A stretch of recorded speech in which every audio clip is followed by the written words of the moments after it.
late day on Wednesday. This is 97.1 FM Talk. Chief Meteorologist Dave Murray. The Annie Fry Show is sponsored by Air Comfort Service Heating, Cooling, and Insulation. Air Comfort Service is proud to support Greater St. Louis Honor Flight. Sign your veteran up for their honor flight today at gslhonorflight.org. And for HVAC services, aircomfortservice.com. Annie Fry, Ryan Wiggins, Brad Ring. That's us. That's right. Gotta love this American ride. What do you want from me? I'm not America's sweetheart.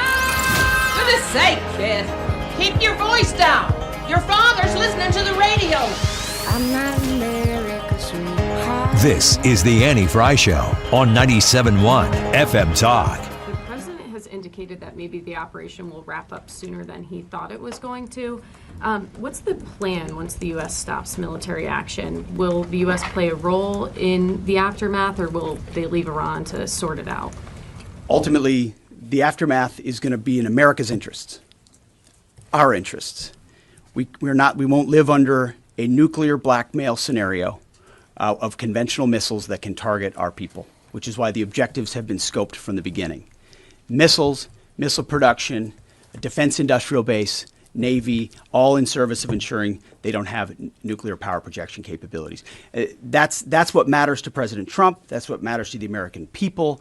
And ultimately, that's why we're so laser focused on ensuring those objectives and those objectives alone are met. Thank you. I appreciate it. There's Pete Hegseth, the Secretary of War, reacting to a reporter's question about the aftermath. I think that her question was really about who's going to do the cleanup. Are we going to bomb this place to bits and then are we going to leave? And his response was, it's hard to tell if he answered that in a way that was a dodge of of answering, or if he heard the question, was anticipating a question, which I think is a good one to anticipate, which is what are the long-term goals here for the United States involved in this war that is being waged on Iran. But his response was that the efforts of the United States in Iran are in America's best interests. And I play that clip because our question for you today on the YouTube poll is, what is President Trump's main intention with the war in Iran? Now, everybody who is out there politicking and all the punditry that exists in the world right now surrounding this, everyone's got an angle, and how they present to you their information, of course, their perspective, it's always tinged with a little bit of a personal opinion. So I just want to know what you think.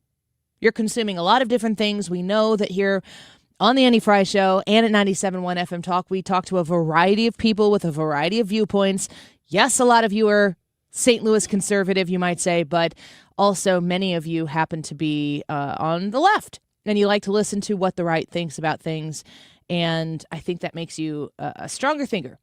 Or crazy. It kind of depends on what you do with listening to the opposition. But we're grateful for each of you. What is the president's main intention with the war in Iran? Obviously, the first one, in line with what Secretary Hegseth just said there, to protect America.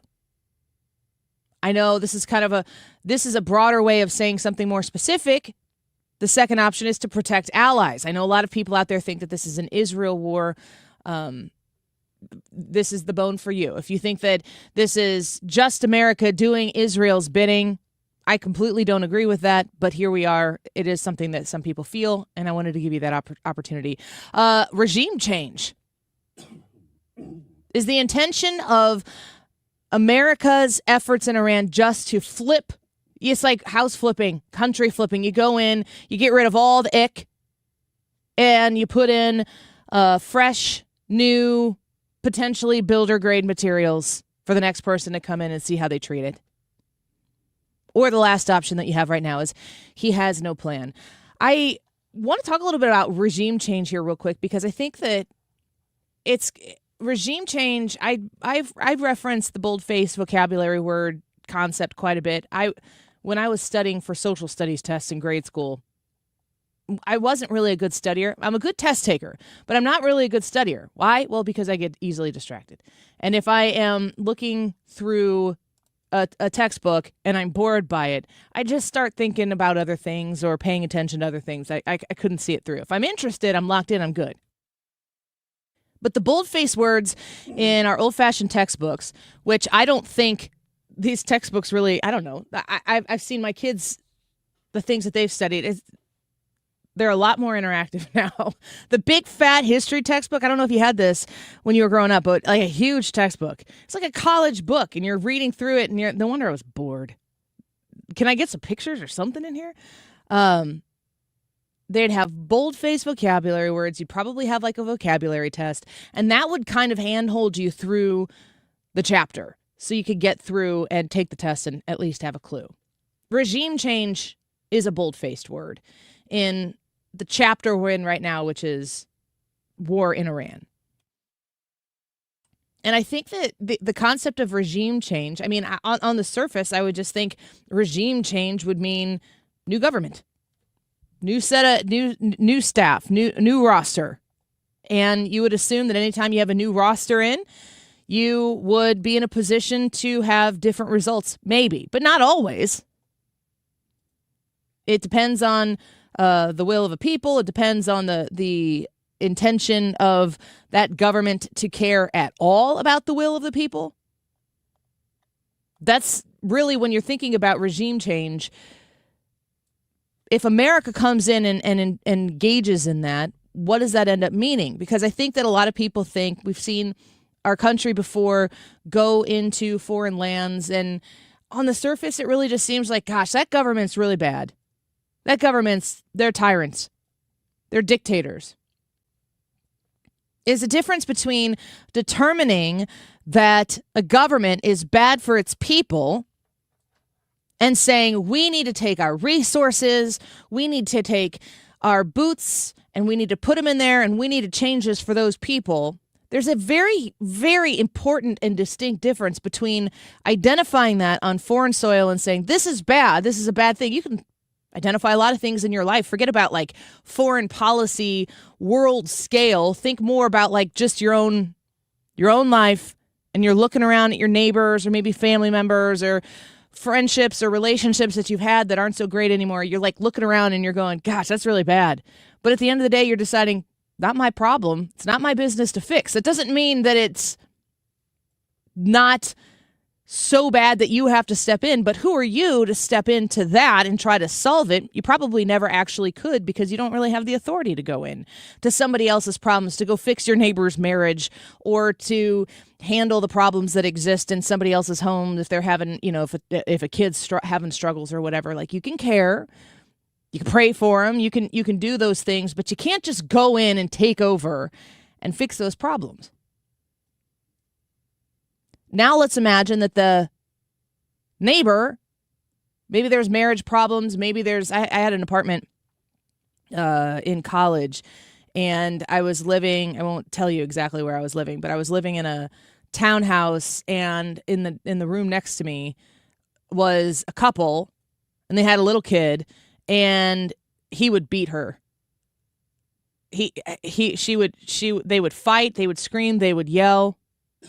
And he would hit her, he would hurt her, she'd beg him to stop. And eventually one day I did call the police because it sounded like it was going to go all the way.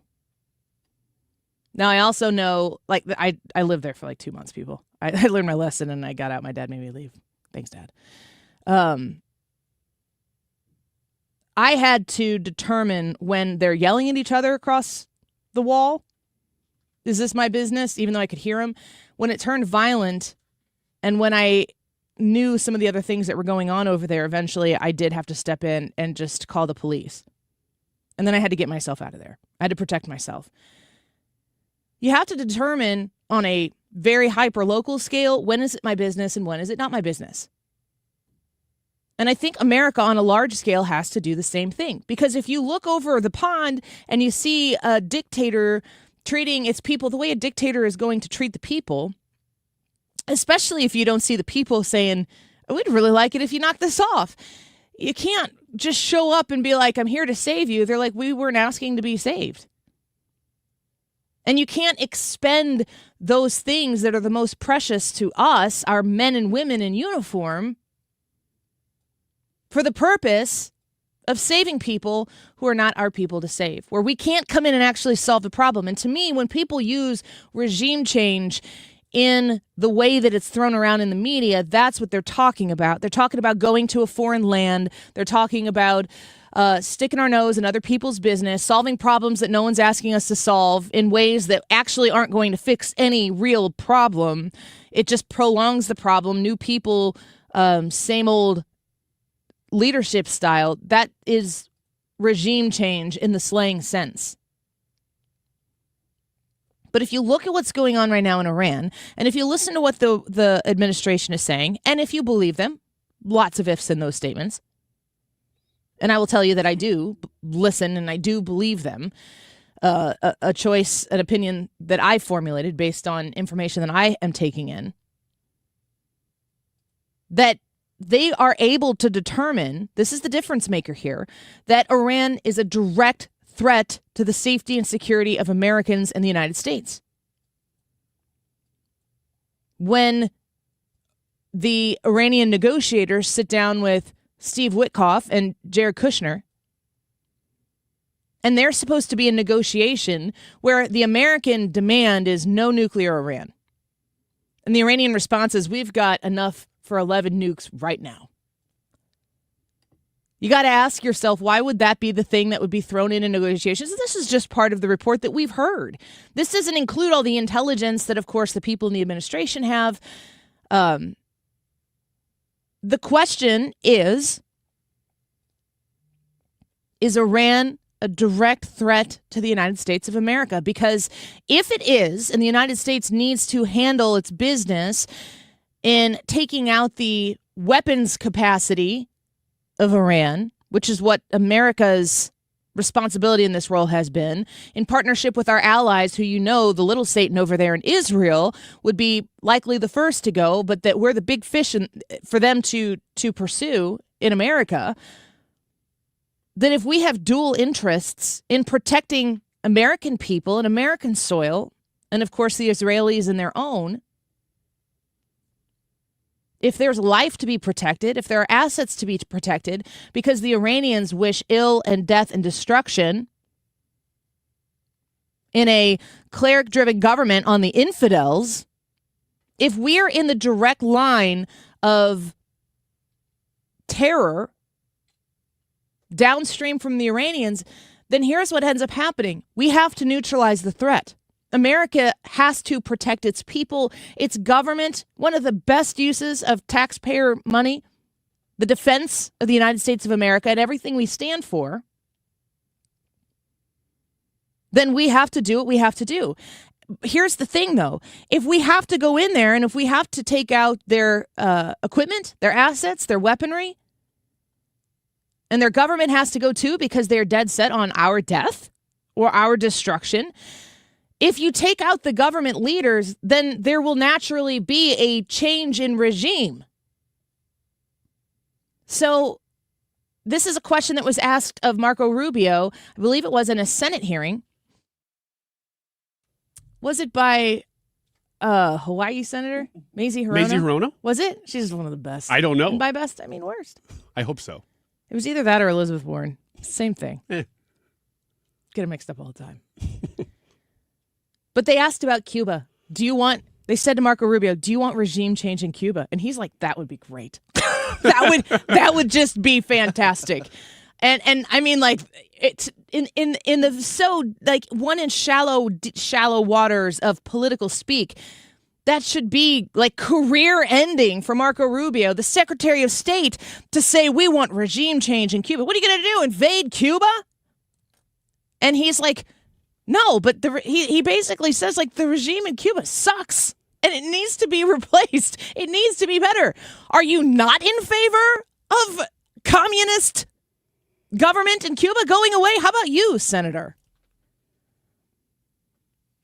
If the intention in any of these places is to neutralize a direct threat to the United States of America, and it results in the not just the change, the intention is not to change the regime, but the intention is to remove the regime that wants the death of America, then by natural consequence, you will then have to change the regime. Like you change a dirty diaper and you put on a fresh new one. And the people who are out there pressing upon you to scare you into what this administration is doing, I mean, it's an incredibly serious situation. It's an incredibly intense moment right now to know that the United States has gone into Iran. Secretary Hegseth has said that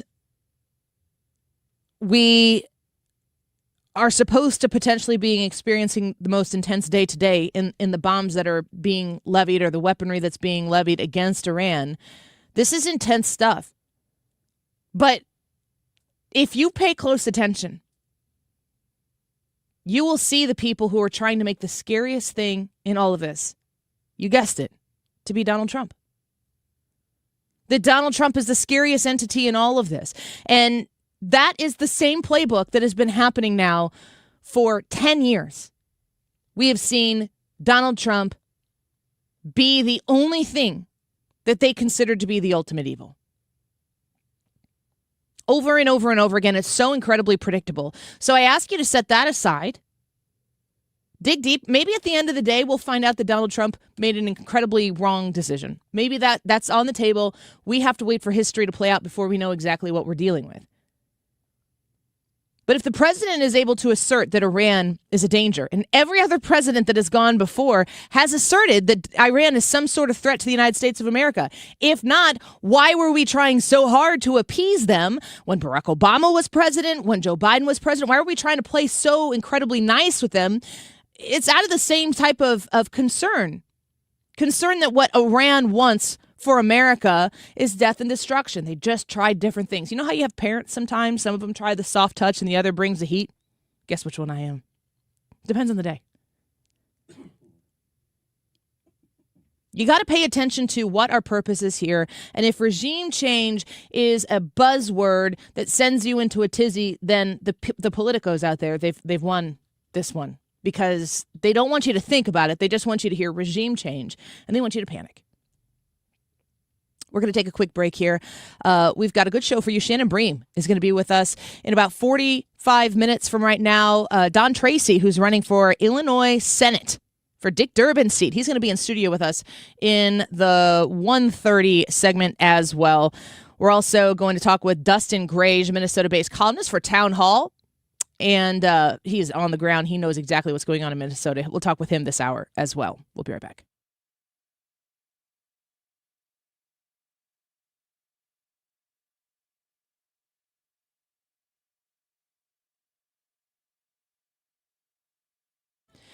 Point Pest Control. It's Point with an E. PointPestControl.com.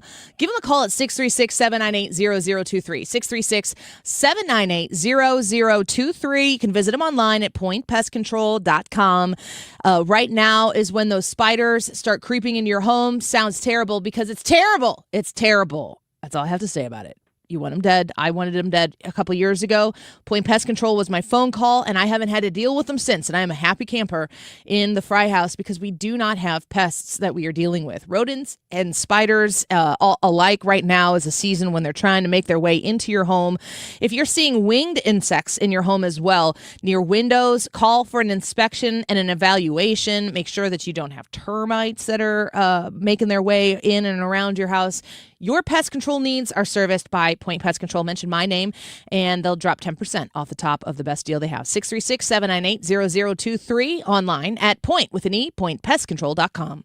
Let's just face it, right? Your home should work for you, not against you. Hi, it's Kim, and if you've been dreaming of a new kitchen, bathroom, or a finished basement, now's the time to call Lakeside Renovation and Design. They're St. Louis's trusted experts in turning houses into dream homes. Just imagine this, a spa-like bathroom, maybe a chef-inspired kitchen, Or how about a cozy basement perfect for some movie nights? Their team handles everything from design to installation so you can just sit back and enjoy the process. Visit lakesidearty.com today to start your dream renovation. This is Don Tracy, Republican candidate for U.S. Senate, and I approve this message. Election day is on March 17th, and I'm asking you to vote now because the American dream is under attack in Illinois. My Democrat opponents have driven up the cost of living for all of us and made life more unaffordable. Working families need a strong leader who will champion common sense solutions over far-left extreme agendas. I'm Don Tracy, running for U.S. Senate to defend the American dream. Learn more at DonTracyForIL.com. This message is paid for by Don Tracy for Illinois NFP. If you live in Missouri, have Medicaid, and need a caregiver, this message is important. Care at home is personal. That's why you may not want a stranger in your home to take care of you. You want someone who already knows you and your daily routines. With Freedom Care, you choose a trusted family member, a friend, or a neighbor. They will get paid after every shift to care for you, and it's 100% free to you. More than 70,000 people have already joined the Freedom Care family. Call your local Freedom Care. They'll check your Medicaid eligibility. Don't wait until a stranger shows up at your door. If you have Medicaid and need help at home, this care is available 100% free to you. Call Freedom Care now to see if you qualify. 314-343-1362. 314-343-1362. That's 314-343-1362. Freedom Care, we're here for you. Nothing makes a gathering great like Eggland's Best Eggs. They're just so delicious with better nutrition, too. For us, it's eggs any style, as long as they're the best. Eggland's Best. Better taste, better nutrition, better eggs. You're listening to The Annie Fry Show on 97.1 FM Talk, St. Louis Conservative.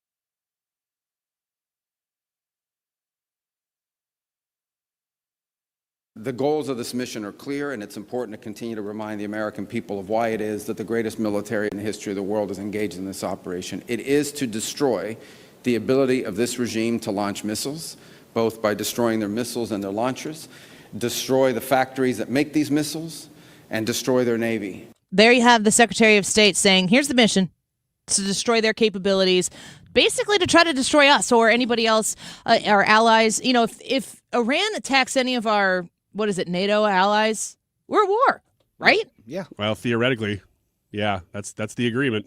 I'm going to see President Trump go into the NATO meeting going, all right, let's look at the percentages here per country. Spain. Ooh. Right. Rough day. Right. No joke.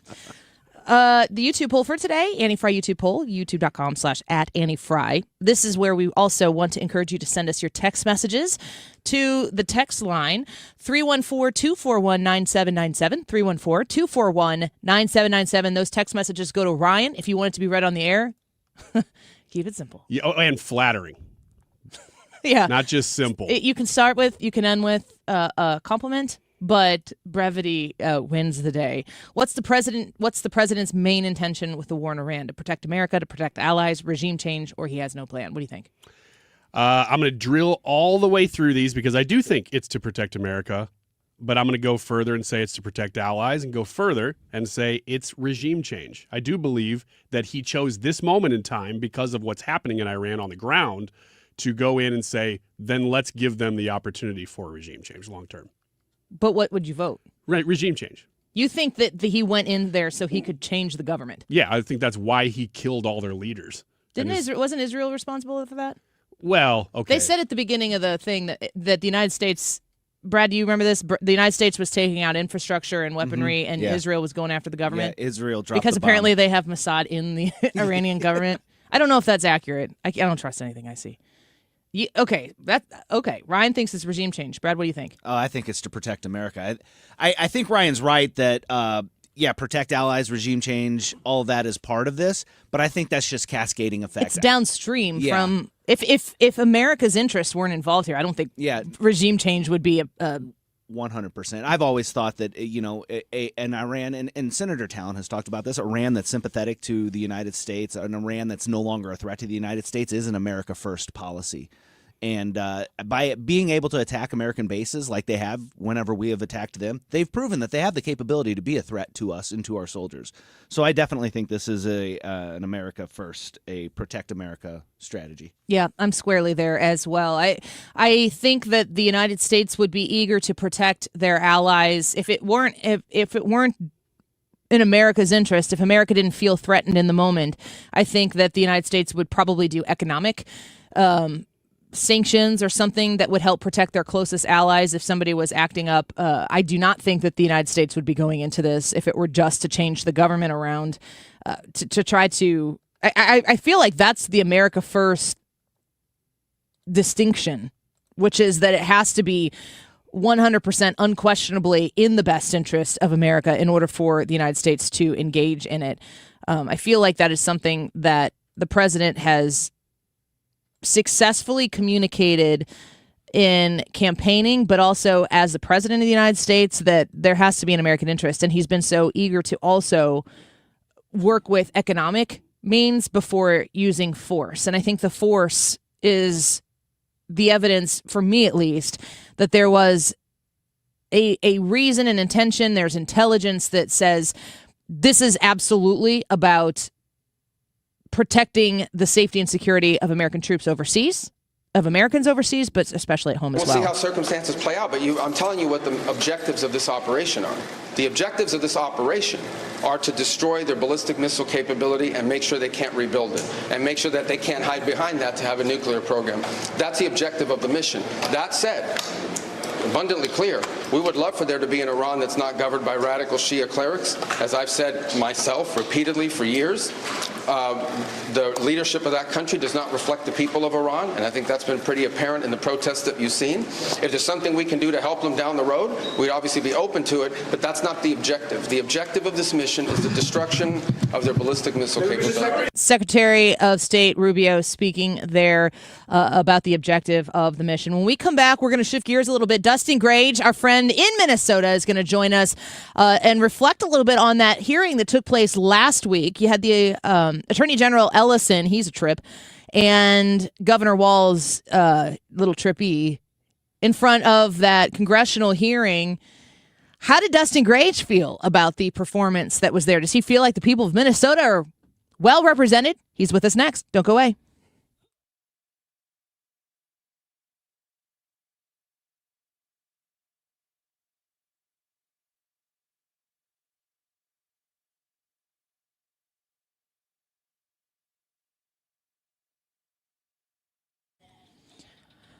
Civia Law, online at civialaw.com. If you haven't called Todd Civia yet, that's okay. I'm going to give you the number here right now. Those first 10 callers, when I get done talking to you here for another few seconds, the first 10 callers are going to be able to schedule your initial appointment. They call it a strategy session, and it's going to cost you nothing. You waive the fee. Here's the number to call, 833-995-WILL, to schedule your appointment to book your strategy session to start your estate plan. 833-995-WILL. That's 833-995-WILL. Reach out to them and start the conversation. A reminder that you might have a will. You might think, Annie, we already took care of that. When was the last time you looked at it? Any circumstances changed? Any people in your life maybe passed on? New family members, new kids, new grandkids, new property? Maybe you haven't done the long-term care planning aspect of an estate plan either. You've got a lot of questions that you need to have answered. If you haven't had it looked at in 3 years, you need to reach out to Civia Law and get it scheduled today. It's free. That first session is free if you mention my name, Annie, when you call 833-995-WILL, online at civialaw.com. You can feel the Clydesdales circling the field. Hear the stands come alive. Smell the hot dogs, the popcorn, and cold beer in the air. See the crowd rise as the first pitch hits the glove. And just like that, a new season begins. The countdown is on until opening day, and tickets start at just $49. Don't miss St. Louis's favorite holiday. Get your tickets at cardinals.com/opening day.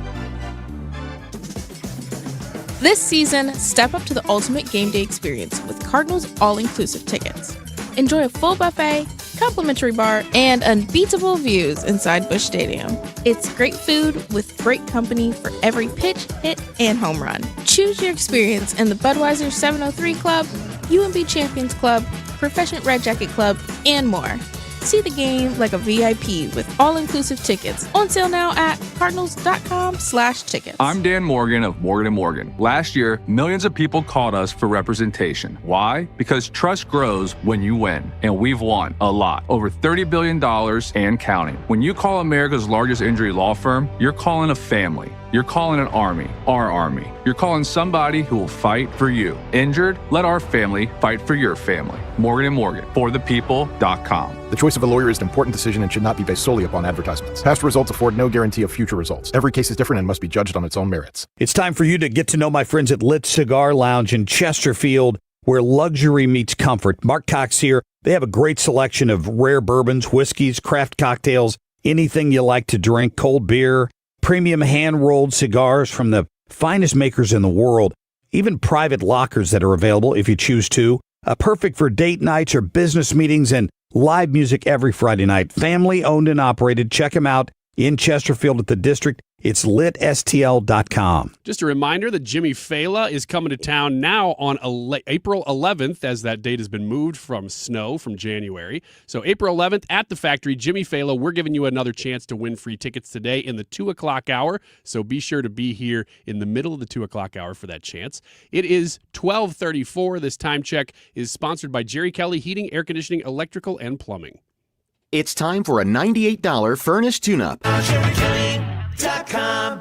From O'Fallon, Missouri to O'Fallon, Illinois. 97.1 FM Talk, St. Louis Conservative.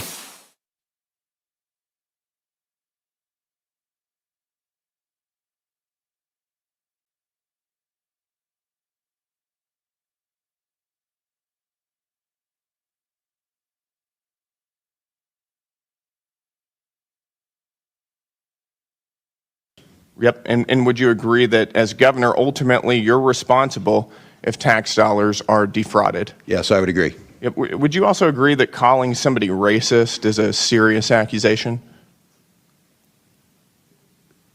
If they are racist, I think it's probably I'm asking accurate. you, is that a serious accusation to make about somebody? I think it's just an observation of reality. All right, well, let's go there. Is it racist for a government official to identify fraud? No. No. Is it Islamophobic? To identify fraud? To identify fraud? No, I don't believe it would be. How come multiple whistleblowers have said that your administration told them not to say anything about widespread fraud across multiple agencies because doing so would be considered racist or Islamophobic? I can't speak to it because it's not anything I would say. Well, that's what your administration has said and has told whistleblowers, and as you just testified, the buck stops with you. That's what you stated in your statement whenever you announced you weren't running again. Where did Brandon Gill come from? I mean, Texas, obviously, but this guy, he just knows what he is doing. I love him. And I can't say I love Governor Walz, but he's kind of fun to watch, especially when he's not my governor. Everybody knows J.B. Pritzker. Blah. Let's get our guest done here. Dustin Grage joining us, Minnesota-based columnist for Town Hall. A must follow on X at Grage Dustin. Welcome back to the show, Dustin. Thanks for being with us. Thanks for having me, Annie. So you're sitting there. That's your governor. There, Dustin. This is unfortunately my governor. He just looks like he's like, where am I? Why am I here? And it kind of feels like that's how he's governed Minnesota. What was your reaction to the testimony from both Governor Walz and Attorney General Ellison last week in front of that congressional hearing? Well, honestly, just Brandon Gill will be president of the United States one day. That was my initial thought. I love it. But as usual, like these two were just ducking and hiding from accountability over and over and over. Last time Tim Walz went in front of Congress, he didn't know what a woman was. He still doesn't, apparently, according to Nancy Mace in this last hearing. But in that last one, the one prior to this one, he had spent over $400,000 in legal counsel to advise him on how to dodge and deflect from his policies protecting illegal aliens. Then comes in Metro Surge, Operation Metro Surge. And now we're coming right back to fraud again, all over again. But yeah, they're just a complete disaster, both of them. They just keep continuing to run from accountability. And once again, of course, paying our tax dollars to go and defend those horrible, horrible policies. Yeah, absolutely. We're watching from afar. Well, we're still in the Midwest, kindred spirits like that. But Governor Walz has taken himself out of the election, out of the race. He's not running again for governor. Last time I talked to you, Dustin, you had a little bit of pep in your step saying that if the Republicans are going to do what they need to do, this might be the election cycle that it happens. How are you feeling right now about the possibility that maybe some of these seats statewide, maybe federal opportunities do actually go the way of the Republicans? Yeah, I mean, I do think Attorney General will go our way. We pretty much have our nominee picked out. There's still a little bit of time where that can switch out a little bit, but a good distinguished lawyer who's running has a good resume, has a lot of money behind him. I've spoken to a lot of outside groups. They plan on spending a lot of money. And someone who actually worked on the last Attorney General's campaign, Jim Schultz, we came within 1 percentage point of winning that last time. Yeah. That was before we had any of these followings, these national connections. We were pretty much out there on our own running this show, 10-1 spending against us. That's just not the case anymore. And we simply have a lot more resources, a lot more tools at our disposal. We will win that seat this time. Now, governor is a little bit harder because Amy Klobuchar is a little bit tougher of a hill to climb. She has won many races by double digits. Fortunately, I believe we're going to nominate a great candidate or candidates. I should say the lieutenant governor potentially here for who I believe will be nominated is in his own right could potentially run for governor himself. So we basically have 2 A+ candidates running statewide here in Lisa Dameth and Ryan Wilson. I think will end up being the nominees here for the Republican Party. And as well, we have at the top of the ticket potentially here Michelle Tafoya. Wonderful. I mean, A+ recruit. She's within 6 points in polling right now, and she pretty much hasn't spent a dime from the time that poll came out. So we're looking very favorable. Now, will we win all of them? I don't think so, but we can win even just 1 or 2 of these. We're currently just tied in the state house. That's it, just tied. And also, coincidentally, we are tied in the state house, and Lisa Dameth, potentially that candidate running for governor, is the current Speaker of the House. So she's doing something right in winning back majorities and bringing back Republicans in this state. We're once again only tied in that. Every other part of government is run by Democrats in this state. And, coming back to this hearing a little bit, it's now circling back into the legislature right now. The Fraud Committee actually just met this yesterday. And, to back to the Brandon Gill clip of, well, I don't think you want to answer these questions. Well, we have been proven correct because DHS intentionally did not show up to the Fraud and Oversight Committee here in Minnesota. Intentionally did not show up. Minutes later, after that committee hearing ended, DHS showed up to Ways and Means Committee in the same exact room, Annie, and to request more money at that. So they clearly want to avoid these questions on fraud because they know they're losing. They as well are trying to push through a new permanent commissioner position in Shireen Gandhi, the current interim commissioner. If they just avoid a hearing for the next 60 days, she'll automatically be installed without even having a hearing. She gets grilled in every single time she has to go behind a microphone, and they know it would be a disaster for Democrats. So right now the big push is we're pushing for a committee hearing, getting a good public campaign out there for that because she is a disaster. She oversaw all this fraud. And Tim Walz, despite wanting to be accountable and wanting to actually do the right thing, is still pushing her through, the one who oversaw all the fraud. So that's currently what's happening in Minnesota. But yeah, they don't want to answer these questions because they know they're losing. Yeah, one of the things I'm hearing you say here that is really piquing my interest is that you guys had a fight before all of the spotlight in the country was on Minnesota. You had a political fight. It was worth showing up. It was worth competing. But that the sunshine and the spotlight of the fraud and the exposure of all of this has really changed the whole game for Minnesota, politically speaking, and obviously you need to get some new blood in there, hopefully some of the Republican conservative, fiscally conservative kind that can transform the future of Minnesota. How do you feel, like, grade the follow-up from the investigations that need to happen into the fraud, the exposure? Is there going to be any reclamation of any of these funds? Or anybody going to have to pay any of this money back? Tell us where we are right now in Minnesota with the follow-up to all these news stories. You know, it's a good question. Honestly, I just don't see a lot actually happening there, unfortunately. There's a lot of different pieces going to this. It's basically just the federal government actually doing their jobs. The state's not doing anything. And frankly, they don't care. It's not even their money. It's federal money for the most part. They don't care if they get those dollars back. It's going right back to Trump so he can actually defend these lawsuits, which I believe I read yesterday. Keith Ellison has sued Trump 50 times. In the last year. I'm sure that's on behalf of the Minnesota people. He tried to people. that he won all of them. He did not. He's lost quite a few of them. But yeah, that's currently right now just all this is. It's a campaign against Trump in Operation Metro Surge because, you know, a couple people made a couple mistakes at the end of the day. But like when you look at the border, it's closed. When you look at deportations, they're way up. These are winning issues that they're just trying to wedge for a couple small mistakes here in there during Operation Metro Surge, but at the end of the day, it's been a huge success, and prices are down, and we're again the immigration crisis unfolds. But what has Tim Walz done to actually address this fraud? Absolutely nothing. He's just hitting a straw man with Trump and making a campaign against Trump because he hasn't won this state yet. He's come very close. He's come within, I think, 50,000 votes statewide, which is nothing, basically, in the large scheme of things. So they know they're on the ropes right now with fraud, and that's why they're just trying to deflect at the moment. But at the end of the day, Operation Metro Surge is done.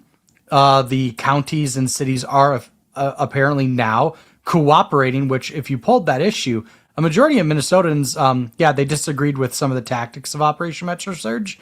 But when you look at it, why were they doing those tactics? It's because the local, county, and municipal governments were not complying with federal law, and they weren't actually handing over these illegal aliens, which I could also tell you, I've bumped into some crazy situations, even where they found a child predator living in a home, and they ended up investigating this, Annie. This is just absolutely insane. But right before they're about to go in there and actually make an arrest, a liberal on the street ended up finding out that they were monitoring that home.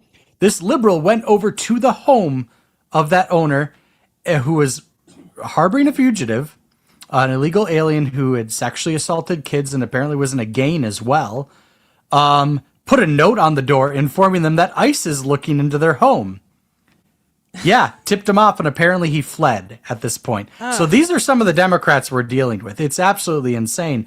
But yeah, to the point, Democrats, even at these local municipal bodies, they're not handing over these criminals, which they're getting out on the street. They're able to flee and organize. And then we get caught up in this chaos where now we have to have ICE agents do these longer embroiled investigations. And then sometimes they get away. Yeah. And that's what's causing a lot of these issues. It's Democrats, simply put, not wanting to actually enforce these laws because they actually endorse having these predators in the state at the end of the day. It's outrageous. It's so disgusting. Dustin Grage speaking with us right now, Minnesota-based columnist for Town Hall. Find him and follow him, his grassroots reporting at Grage Dustin on X. I wanted to ask you a question, Dustin, specifically. You know, we're talking about fraud. I think a lot of people are thinking about Leering centers, daycares, transportation companies, all of the things that have peaked in the last 30 to 60 days of reporting. But there's a different type of fraud that's kind of in the news right now. Arizona has just experienced some investigation into their election system. We've seen that in Georgia, and today is a Georgia primary to replace Marjorie Taylor Greene in the House. A lot of people have questions about the fraudulent election system in Minnesota. What can you tell us about how votes are cast, how they're accepted, and the security of the election system in Minnesota? You know, it's a horrible election system here in Minnesota. I mean, you could have an illegal alien with a bad driver's license go in, claim that they're a citizen, and then vouch for 8 of their neighbors.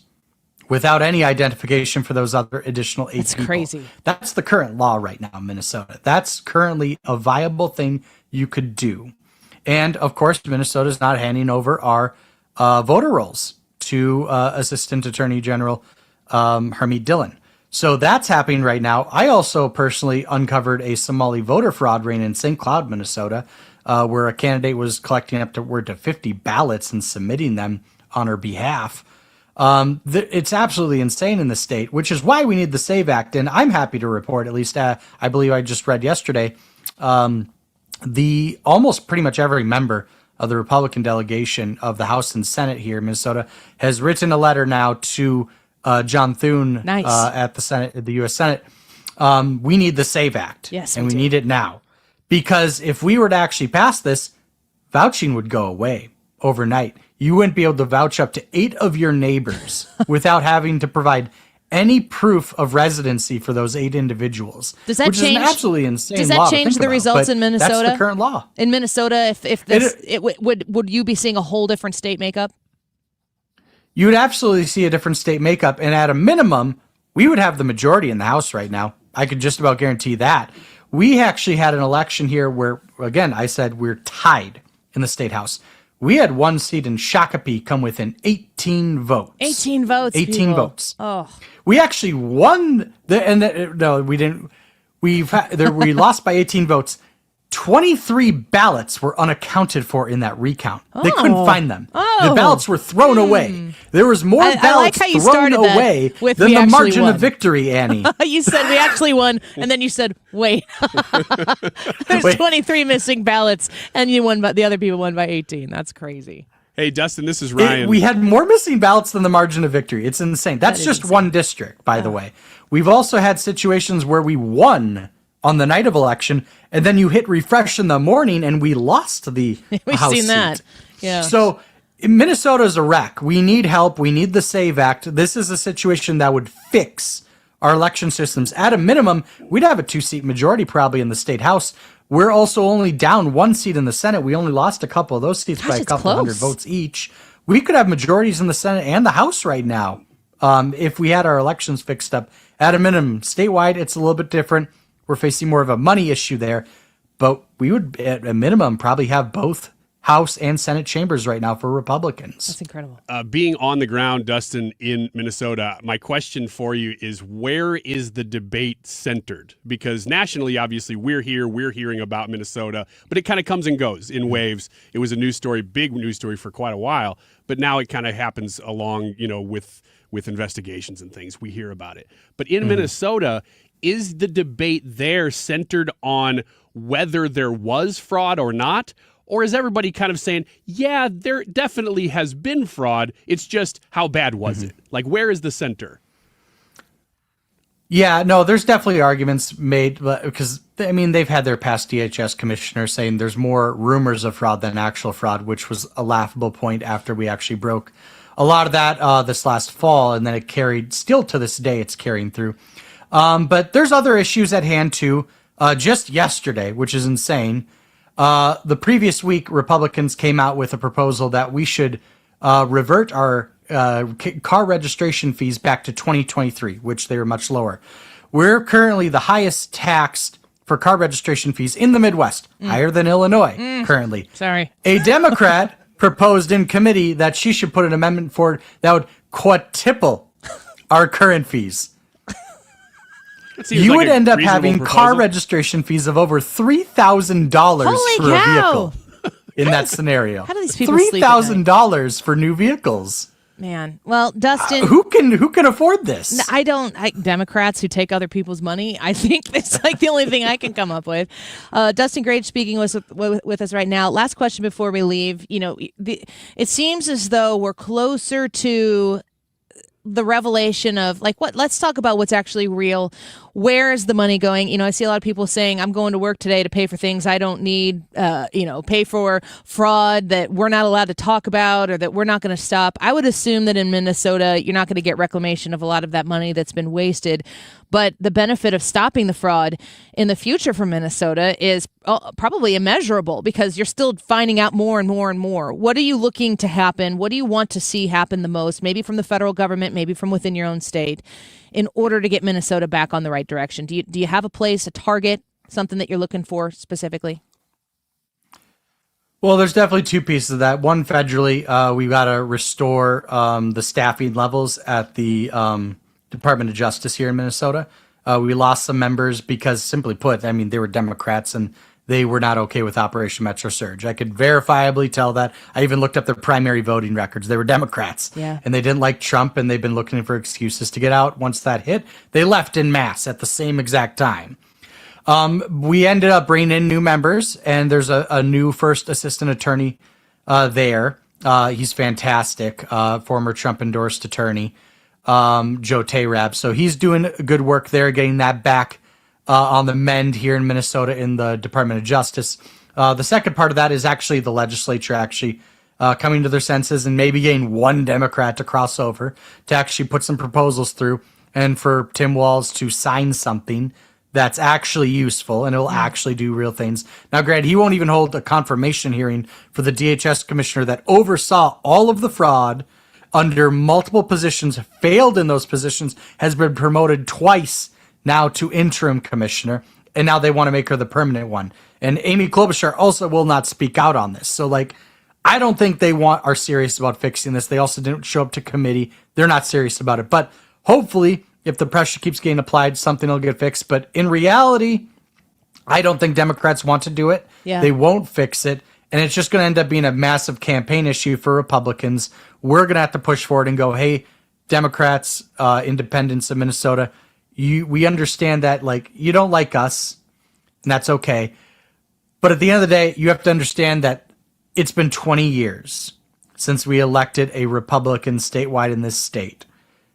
At what point is it going to be enough? If this isn't enough, I have to think we're too far gone. But, however, I think this has been enough. You will win us some statewide seats for Republicans, whether it's state auditor or attorney general at low-hanging fruit right there. Auditing the state and our funds and how we operate, and the attorney general, the individual who oversees all nonprofits in the state of Minnesota, very low-hanging fruit. I think we can win those. Governor and Secretary of State will be harder, but also they've been refusing to hand over our voter rolls. They don't care about transparency in our elections. And of course, who oversees all of this? The governor. And Amy Klobuchar hasn't spoken out about any of it. And we have strong candidates running, as well as all the way up to U.S. Senate. Because quite frankly, Annie, the individual who will be the Democrat nominee is Peggy Flanagan, the lieutenant governor of the state, who also oversaw all of this fraud. Yes. So at the end of the day, all of these dots are connecting. It all leads back to the fraud. No one cares about it. And if Minnesotans care at all about this issue, this is going to be the year we flip things around. Amen. Well, in the words of President Trump, what the hell do you have to lose? Give them a shot. Give the Republicans an opportunity.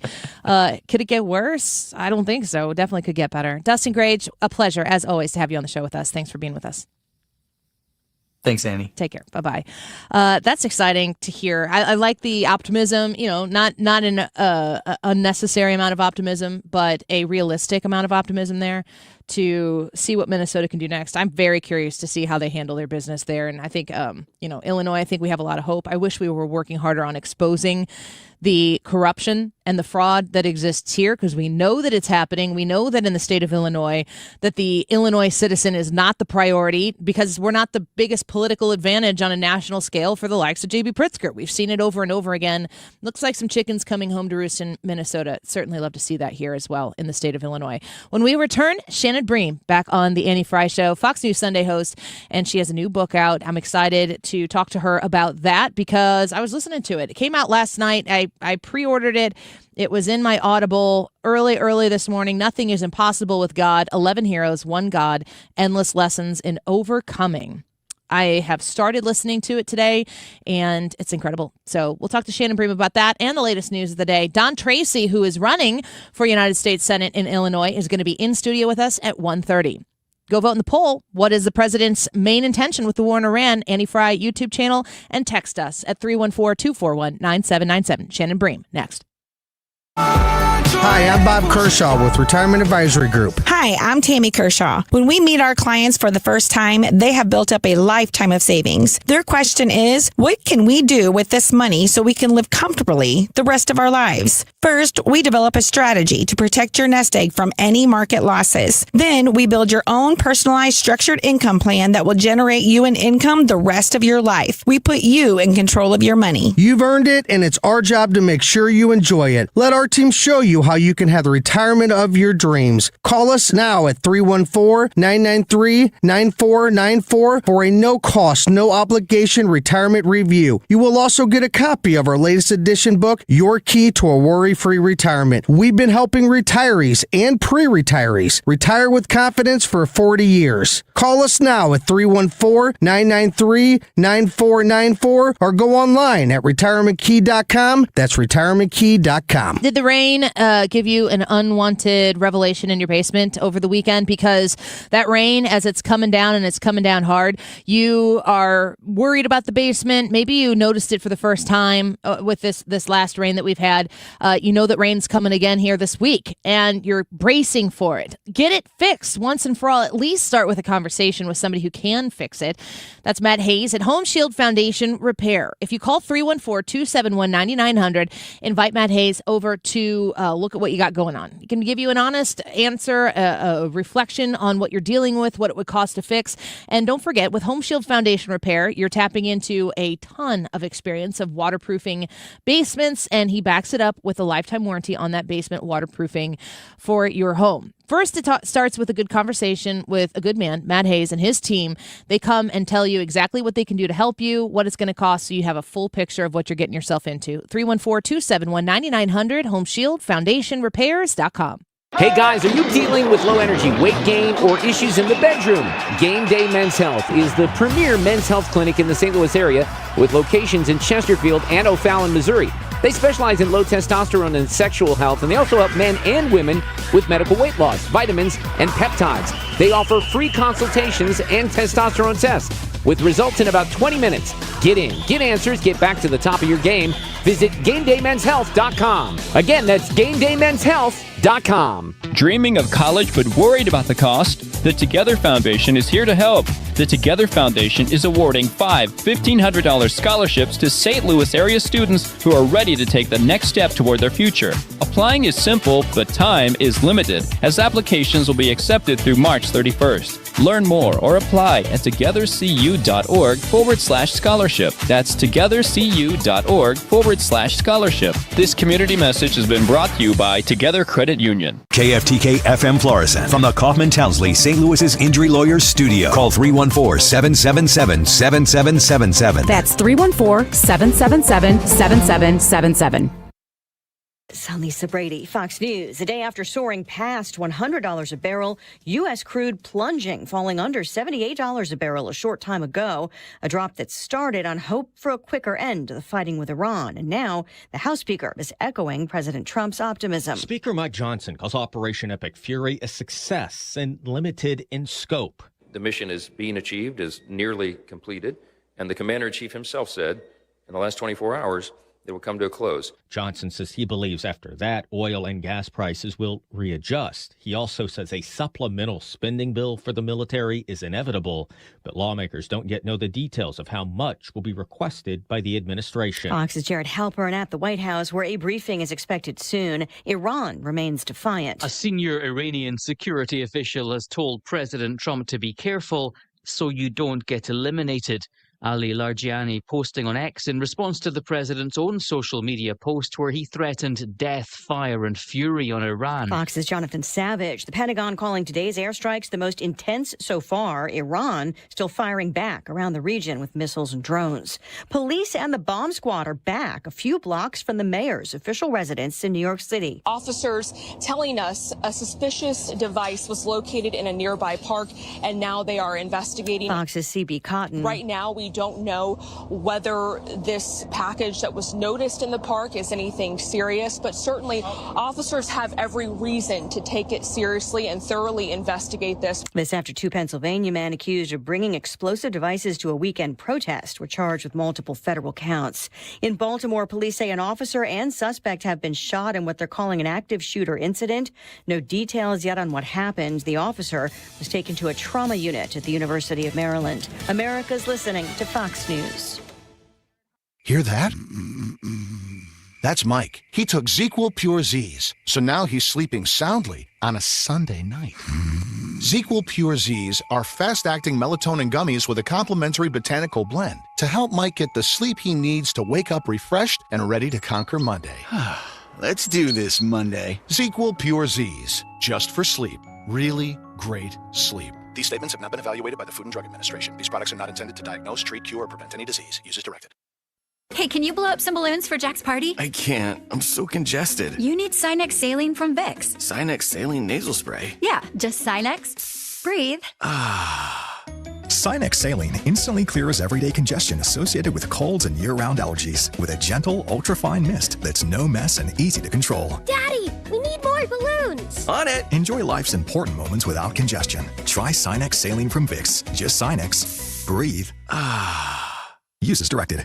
Air Comfort Service, heating, cooling, and insulation. Weather. Sunny, windy, and warm the rest of the afternoon. 82 for the high. Cold front moving in slowly tonight. Rain and thunderstorms developing. Lots of clouds around 52. Some of the storms could be strong to severe. Gusty winds dropping temperatures on Wednesday with rain and thunderstorms around in the morning. 67 for the high, but dropping to 48 late day on Wednesday. This is 97.1 FM Talk. Chief Meteorologist Dave Byrne.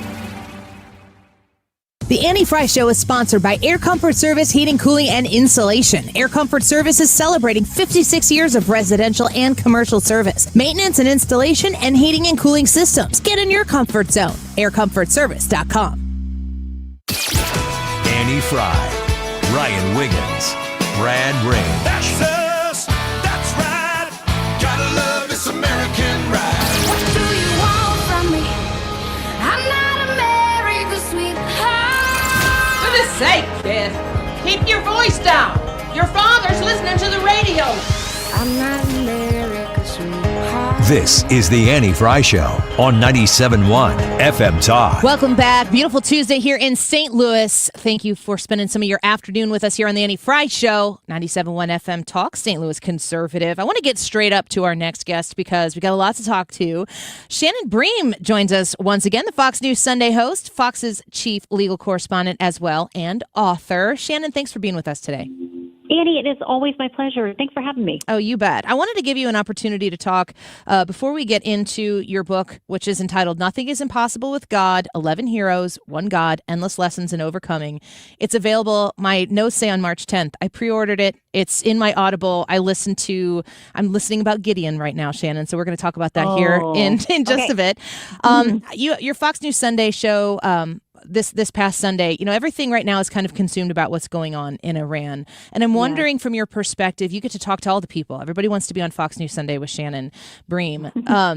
Do you feel like America is reacting more to the domestic issues, the fuel costs, the affordability, the concern about the homeland? Or do you feel like this is now extending overseas and people are wondering, possibility World War III? I think all of that. But I do think something like going to the gas pump and filling up your car, that's a daily real life check for most people and their wallets about how things are going. So when gas jumps, more than 40 cents in a week, people, that's per gallon, people are going to feel that. And it ripples elsewhere. But I do think there is the panic, when you hear something about, has Iran triggered sleeper cells here in the U.S. I mean, people hear that as part of their conversation as well. When we lose service members, that's a real check on reality to see these grieving families and these young people to see their names and hear their life stories. I mean, I think all of that impacts the way that anybody in America is viewing this. And I think, Shannon, when we're watching the news and we're covering politics every day, you're doing such a great job with news, and you've got the guests on your shows that are able to give people interesting perspectives. We get to talk a lot about opinion and perspective here, and a lot of times it just goes hyper-partisan right away. But when it came to that war powers vote, it wasn't just a partisan deal. There was some understanding and agreement. It doesn't get elevated in the conversation as much. It's not as much fun to talk about when you're kind of doing it for sport. But what's your temperature check right now on how Congress is reacting to what this administration is doing? Well, you're right. It feels very partisan because, for example, we had Senator Warner on Sunday. He is the number 2 guy, the ranking Democrat on Senate Intel. He's in the Gang of 8. He gets all of the highest level of briefings. And while he's very critical of what the president is doing right now with these strikes, brought up the fact that Democrats are also having to marry that with what happened with Libya under President Obama and the fact that those strikes went on for almost 8 months. And you didn't see Democrats there insisting that he come to Congress, that he was in violation of the War Powers Act. So it does in many ways feel pretty partisan, and we'll see where they go with this because there are Republicans also, and there are plenty of them publicly saying this. They're also worried. They want to know what the out time is on this. They want to know what the goals are. And there's a lot of the president's MAGA base who said, listen, we elected you because you weren't getting into wars, and we want to know that you have a plan to wrap this thing up. Shannon Bream speaking with us, Fox News Sunday host, Fox's chief legal correspondent. You've covered multiple administrations over the course of time. You've been able to cover big, huge stories over the time you've been serving as a journalist. How do you feel about this administration's effort and transparency, their willingness to speak to the American people through the media to get their side of the story out and to answer those questions from the media? Yeah. Well, President Trump changed everything when he took to Twitter back in the 2015s of our memory. And when he was bypassing mainstream media and using Twitter, we all used to insist that guests come sit down in the studio with us. He would call into shows. He just found a way around to get his message out. And they've been very good at using social media and using non-traditional methods. But also, this is a president who will stop and have conversations nearly on a daily basis. He is giving the media some kind of access. And it just stands in such stark contrast to the last administration because, listen, every president handles this differently. This president, if anything, wants to be out there. He enjoys the back and forth, and he enjoys having the conversations. And we get that access to him almost on a daily basis. Yeah, I think, too, comparison to prior administrations that have been Democrat-led, obviously Fox is getting a lot of the attention from this administration, and I don't think it's because of a political bent. I think it's because the ratings are saying this is where the people are. But I also see this administration going on the network news, going on the other cable news channels. And in past administrations, it seems as though Fox has been, no pun intended, iced out from being able to have the conversations, to ask the questions of those people who are, leading the country and maybe from a Democrat side of the aisle. Do you feel like this administration is ready to answer tough questions? Do you ever feel like you have to pull any punches? I know the answer to that, but how do you feel about their willingness? Not at all, because I think they actually welcome them. I think they enjoy sparring with the press, whoever the member of the press is. I've never gotten any indication from them that, any topics off limits or they don't want to do it. I think, to credit, I think Republicans and Democrats who are willing to go on all kinds of media outlets and across the spectrum. I mean, you want to make sure that you're getting your message out, as you said, to the most people possible. And I can tell you for Fox News Sunday, at least among the Sunday shows, we're the most equally balanced. We've got about a third Republican, a third Democrat, and a third independent. So we're glad when anybody on either side of the aisle wants to show up and have the conversation because they're going to reach a lot of people. Yeah, amen to that. And I appreciate the opportunity to watch it, to catch up on the news over the weekend, prepare for the show for the week. Fox News Sunday is much watched. I definitely DVR that. I'm going to shift to your book. Thank you. Shannon, it's a big day for you as this book has been released today. Nothing is Impossible with God, 11 Heroes, One God, Endless Lessons in Overcoming. My immediate takeaway from being able to dip into it this morning on release day is that scripture is so accessible today. I always, I grew up going to Sunday school. I went to a Lutheran school and sent my kids to one. But sometimes I fall into this idea of like it's a historical book. Like, let's read about back then. But then you take scripture in books that you've written, and again here in Nothing is Impossible with God, and you remind us that God is still speaking to us right now. These stories that these people for millennia ago were dealing with, in many cases, same stuff, different details. Talk to us about it. Yeah, you're so right. And I hope that maybe somebody who isn't as comfortable picking up a Bible, which, listen, is the number one source, that's where I'd always point you to, and that's where you should go. Sure. But if you don't have a familiarity with that and you want to know some of the real important stories from God's Word, I mean, any of the books that I've written, I'm just the messenger for this, and I hope people will find them easy to understand and easy to see themselves in the stories. I always want to encourage people, and each one of these stories, people are having to overcome something. That's the thread of these stories that I pull together, because they've always kind of been a collection in my brain, and I'm just really grateful to get them, on paper. And sometimes the things were external. I mean, there was war. There were people scheming against them. There were unjust things that happened to them, being thrown in jail for something you didn't do. But others in this book struggle with kind of some of their own internal things, anxiety and doubt, self-doubt. And their own failures like Peter. But what we see is God doesn't ever leave them on the sidelines. I mean, he believes in us much more than we believe in ourselves in many cases. And he'll equip us for things we don't think we can handle. Yeah, amen to that. Shannon Bream speaking with us right now. I think that one of the things I appreciate from your writing and the way you connect scripture to what any of us are dealing with on any given day is to understand that suffering is a part of it. You're not, it's not like you lock into your faith and I finally got it and I'm not going to have any problems anymore. It's actually quite the opposite of it. You can kind of acknowledge suffering and its place in your life, and the fact that you have the ultimate asset in God and the Spirit that is with you to help you through these sufferings. And I also think it's interesting how you point out, the big suffering. We see this right now in the news, like war. That's about as big as it gets. But there are also like internal struggles, internal doubts that we have that God sees as important as the big things, that God is still with us in the smallest of things in our minds, and that matters. Yeah, and like you said, Gideon is the start of this book, and where we meet him, man, he's hiding out. Israel is not in a good place. He's trying to thresh wheat, which normally you do outside, so the wind would help you separate the wheat from the chaff. But he's in this dark, enclosed wine press, kind of hiding out, trying to get this work done. And he's doing the mundane work of his day, just like whether you're, caring for kids, you're working outside the home, whatever project you're doing. I mean, there is importance in those daily places. And that's where God can meet us too. It doesn't have to be a big revival or a church service. Like, he's wherever we are.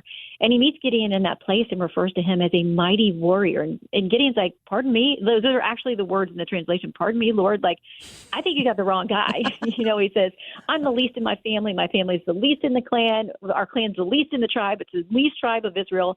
And I think that God loves to go to people and places where it doesn't make sense on paper and say, trust me, take my hand, let me lead you through this, and we're going to get to the other side. And then he ends up getting the glory, because there's a lot we can't accomplish through human effort. And we're made to be dependent on him. And I'm a control freak, so I find that hard at times. But yeah. I love that he says, let go. I'm running the universe, not you. And you can trust me. Yeah, amen to that. One of my favorite things that is said in the Bible is when it says, have I not commanded you?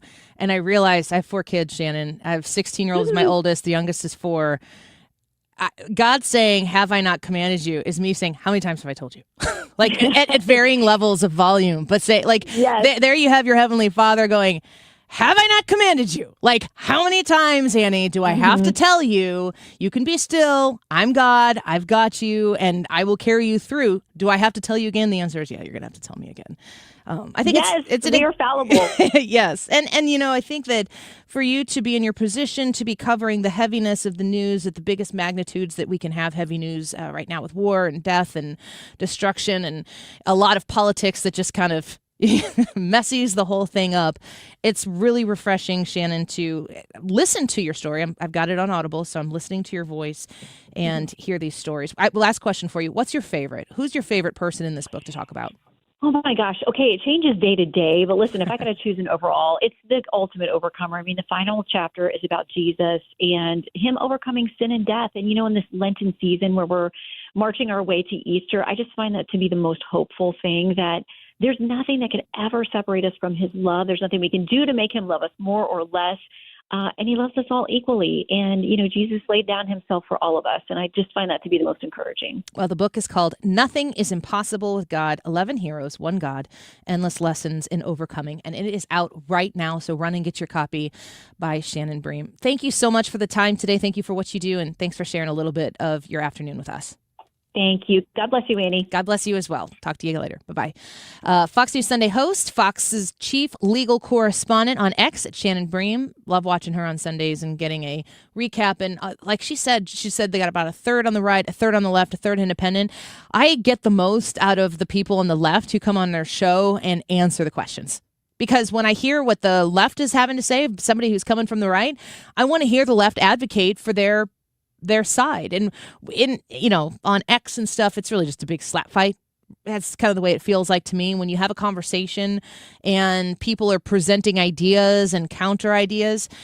Sometimes you'll listen to what they are saying on the opposite side of the aisle. For me, it would be the Democrat representatives or senators or whomever comes on, and they're making a case, and they might have a very different perspective. Maybe I understand it, but don't agree with it. Sometimes you see people on the left come on and say, well, Trump's the worst. And I'm like, okay, if that's all you got, that's not good enough for me. Same as if you were on the left and you listen to someone say Trump doesn't make any mistakes. Trump is always right. They would not be persuaded by that argument because they know that isn't a policy-based point that's going to at least challenge your thinking, make that muscle work a little bit, and determine if maybe your perspective that is in opposition to the folks on the other side of the aisle, maybe you feel stronger in it because you've heard the opposition.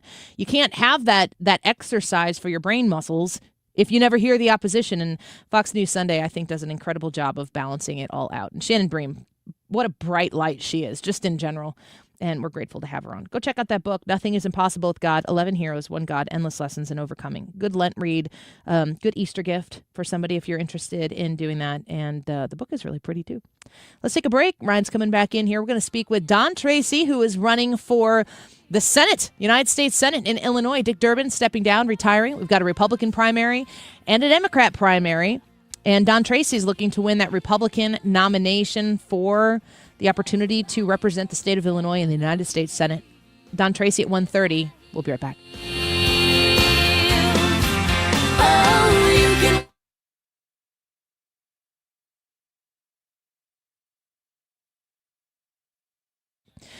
The Retirement Advisory Group. You find them online at retirementkey.com. You've got Bob Kershaw, Tammy Kershaw, Thomas Helbig, all ready to help you usher out of working into retirement with ease. How does it sound to have a key to a worry-free retirement? That key, they've got it at the Retirement Advisory Group. If you're worried about losing all that nest egg that you've built up over time, you got a market correction and you're panicking about what that's going to do on your timeline of when you're going to be able to retire. If you're ready to go, maybe, the market's been going gangbusters here over the course of the last months. Maybe you're thinking, can I retire maybe a little bit earlier, 6 months earlier, a year earlier, whatever? I don't have the answers for you, but the folks at the Retirement Advisory Group, they can give you the answers that you've been seeking. Sit down, schedule a meeting with them that doesn't cost you anything, and you can leave without any obligation, or you can sign up and get your key to a worry-free retirement at the end of it. 314-993-9494. Call them at 314-993-9494, or visit them online at retirementkey.com. Wait, Corey from Air Comfort Service? What are you doing in my basement? Standing behind our work. It's 9 p.m. At Air Comfort Service Heating, Cooling, and Installation, we take pride in our work. If you need heating service, no matter the time of day or night, we're here to help with 24/7 emergency service. So, you're just going to stand behind my furnace? Yeah, pretty much. Can you hand me those paper towels then? Absolutely. For heating service or HVAC maintenance, visit aircomfortservice.com. That's aircomfortservice.com. There's one thing I really want to say to Donald Trump. If you come for my people, you come through me. That was Pritzker's challenge to President Trump. But who are Pritzker's people? They're the more than 1,700 illegal alien predators he helped escape from ICE. They're the illegal aliens whose health care, rent, and college tuition you pay for. You can't afford to stay because Pritzker makes you pay for his people. Well, I have a message for you, Governor. I'll be coming for you and going through you. Your days and the days of sanctuary living for your people are over. I'm Ted Dabrowski, your conservative candidate for governor, and I'm asking for your vote in the Republican primary on March 17th. Paid for by Ted for Illinois. Vote for Ted Dabrowski on March 17th.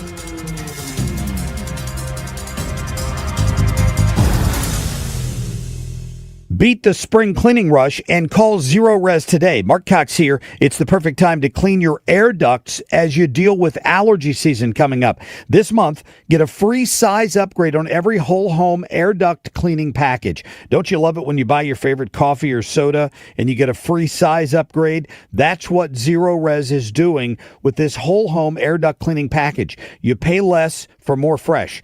Go online at ZeroResSTL.com and ask for the 97.1 special. If you can sense spring in the air, you're not alone. It's a perfect time to get Corel Roofing Company to come over and give you a free roofing inspection. Mark Cox here. You know, my friend Curtis has been at this a long time. Here's what he can do. If your insurance company has denied coverage for your roof, call Curtis. He specializes in working with insurance companies. You can get a second assessment from them, and often they're able to work with that insurance adjuster to find a way to get it covered. They are honest. They're going to give you a true evaluation of what's going on.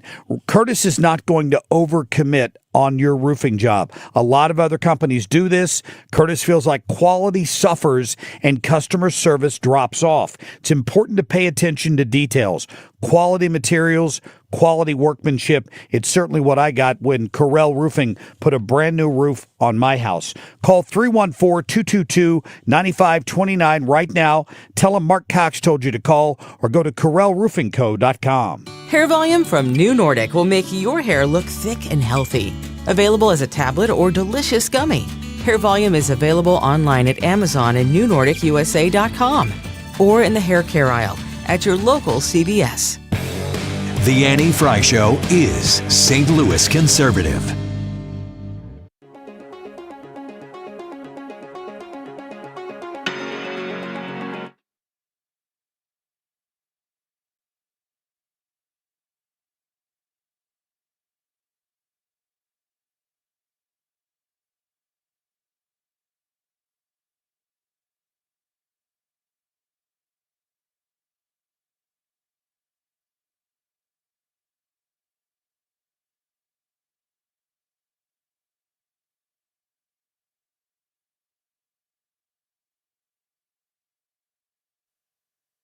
Something that you love that's not family or friends?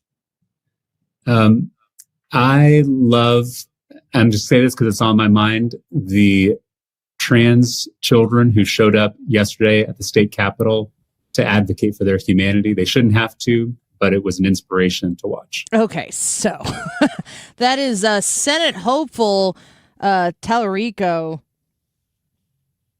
say you got an opportunity. He want Texas, right? Oh, Texas. Yeah. Oh, yeah. Texas. Jasmine Crockett's face palming right now. Like, you got to be freaking kidding me. You got a guy who wants to represent all of Texas in the Senate, and he gets one opportunity to say what he really loves. He should have said, like, some type of food, like some type of Right. some kind of Texas food. That is, you know, something that, like, some sort of, I don't know, is Tex-Mex and Yeah. do people in Texas eat Tex-Mex? Do they call it heck yeah. Do they call it Tex-Mex? I don't know if they call it Tex-Mex. That's They probably the question. just call it Mexican. I'm asking a question. Does Tex-Mex in Texas, do they call it Mexican? But the rest of us are like, oh, that's not Mexican, that's Tex-Mex. Like, we in the Midwest we'll decide. No, in Texas, I can verify. They just call it our food. Do they? No. So you can't verify. No. If you've got, okay, Eminem, one opportunity, and you want to not miss your chance to blow. All right, Mister wants to be a senator from the from Texas in the United States Senate. What's your favorite thing? He's like, trans kids. What? I don't want him to hate trans kids. I don't hate trans kids. You don't hate trans kids. But if you're running for office, maybe it's just a very genuine answer. I don't believe you. I think and I'm going to go out on a limb here. If you had been asked that question, you would have answered it differently. Why? I don't hate trans kids. No, I know, but I think you would have said like fajitas. I don't know. I'm trying to think of like what I'm going through my mind, my Rolodex of like, what's Texas? And I don't think that I can say any of them as a non-Texan. I don't know if it's cultural appropriation. He should have said guns. See? Oh, yeah. He horses. Yep. Being better than everybody else. That type of thing. Yeah, independence. Like, yes. The Cowboys. No, because then the other teams get mad at you. The Texans are like, I guess I'm voting for whoever wins the Senate race. What he should have said was rural voters.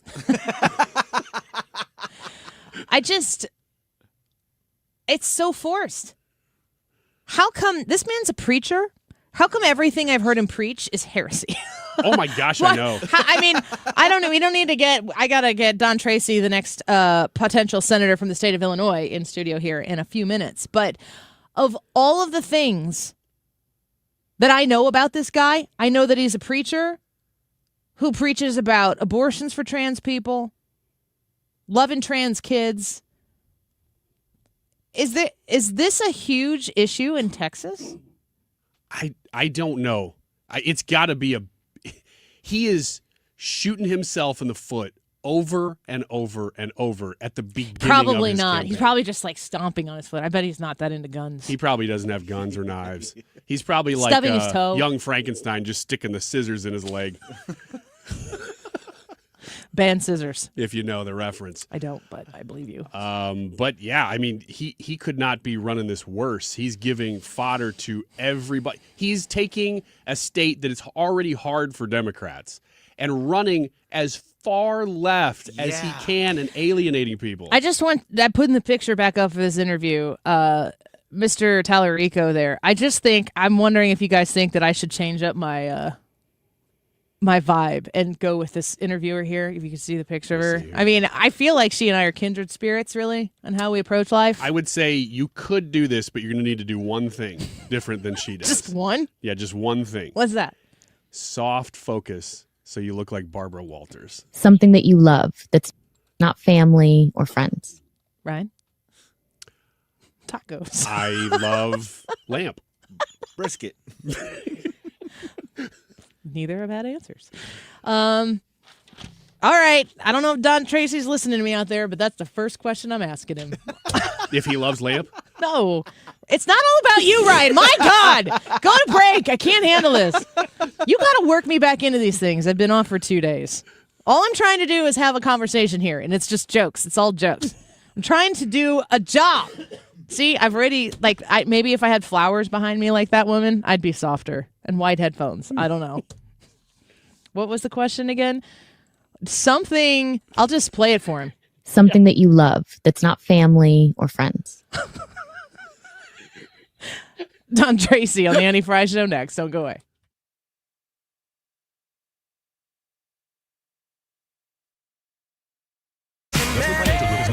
Ask yourself this question. Is it really worth holding on to that timeshare that you know you need to get rid of? Here's the truth. The average just went up over 17%. That could have been 117%, and there's nothing you can do about it. When you buy a timeshare, you give them a blank check for annual maintenance and assessment fees. I'm Chuck McDowell, founder of Wesley Financial Group. For 15 years, I've helped over 50,000 families cancel their timeshare. Not sell it, not transfer it, cancel it. Did you buy a timeshare because they told you it was a great investment and your maintenance fees would never go up? That's a lie. Are you ready to get rid of your timeshare once and for all? Simply call us and I'll send you our timeshare exit kit that explains all your options for cancellation. Call Wesley now for your timeshare exit kit. 800-885-3100. 800-885-3100. 800-885-3100. Triton Exteriors, St. Louis Roofing, Siding, and Gutter Systems. We'll take care of you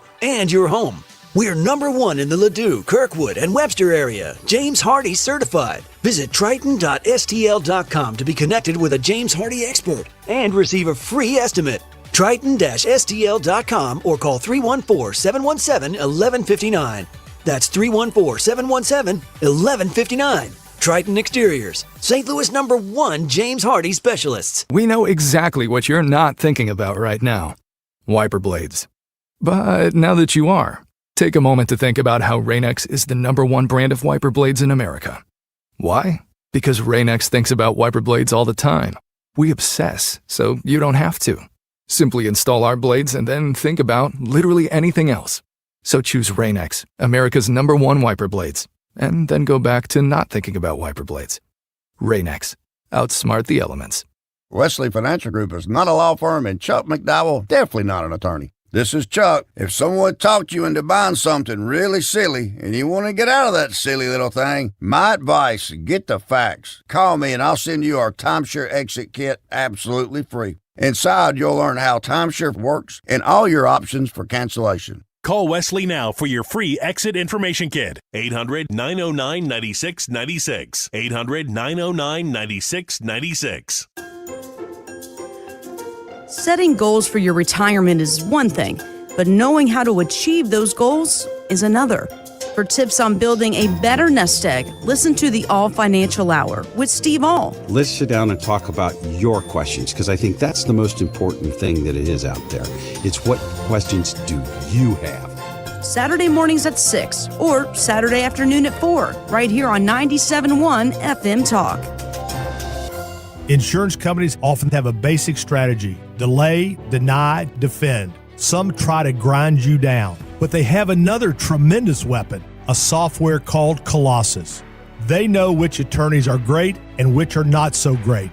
They know who is likely to take the last offer and who will take them by their scalp, kicking and screaming to trial. They know that they have to pay some firms early and fairly. I'm John Morgan of Morgan & Morgan. The insurance companies have done their homework. Before you hire a lawyer for your injury case, do yours. Visit forthepeople.com and see our settlements and verdicts for cases like yours. We became the largest injury firm in the world for a reason. When you hire the wrong firm, you may be beat before you start. All law firms are not the same. Morgan & Morgan, forthepeople.com.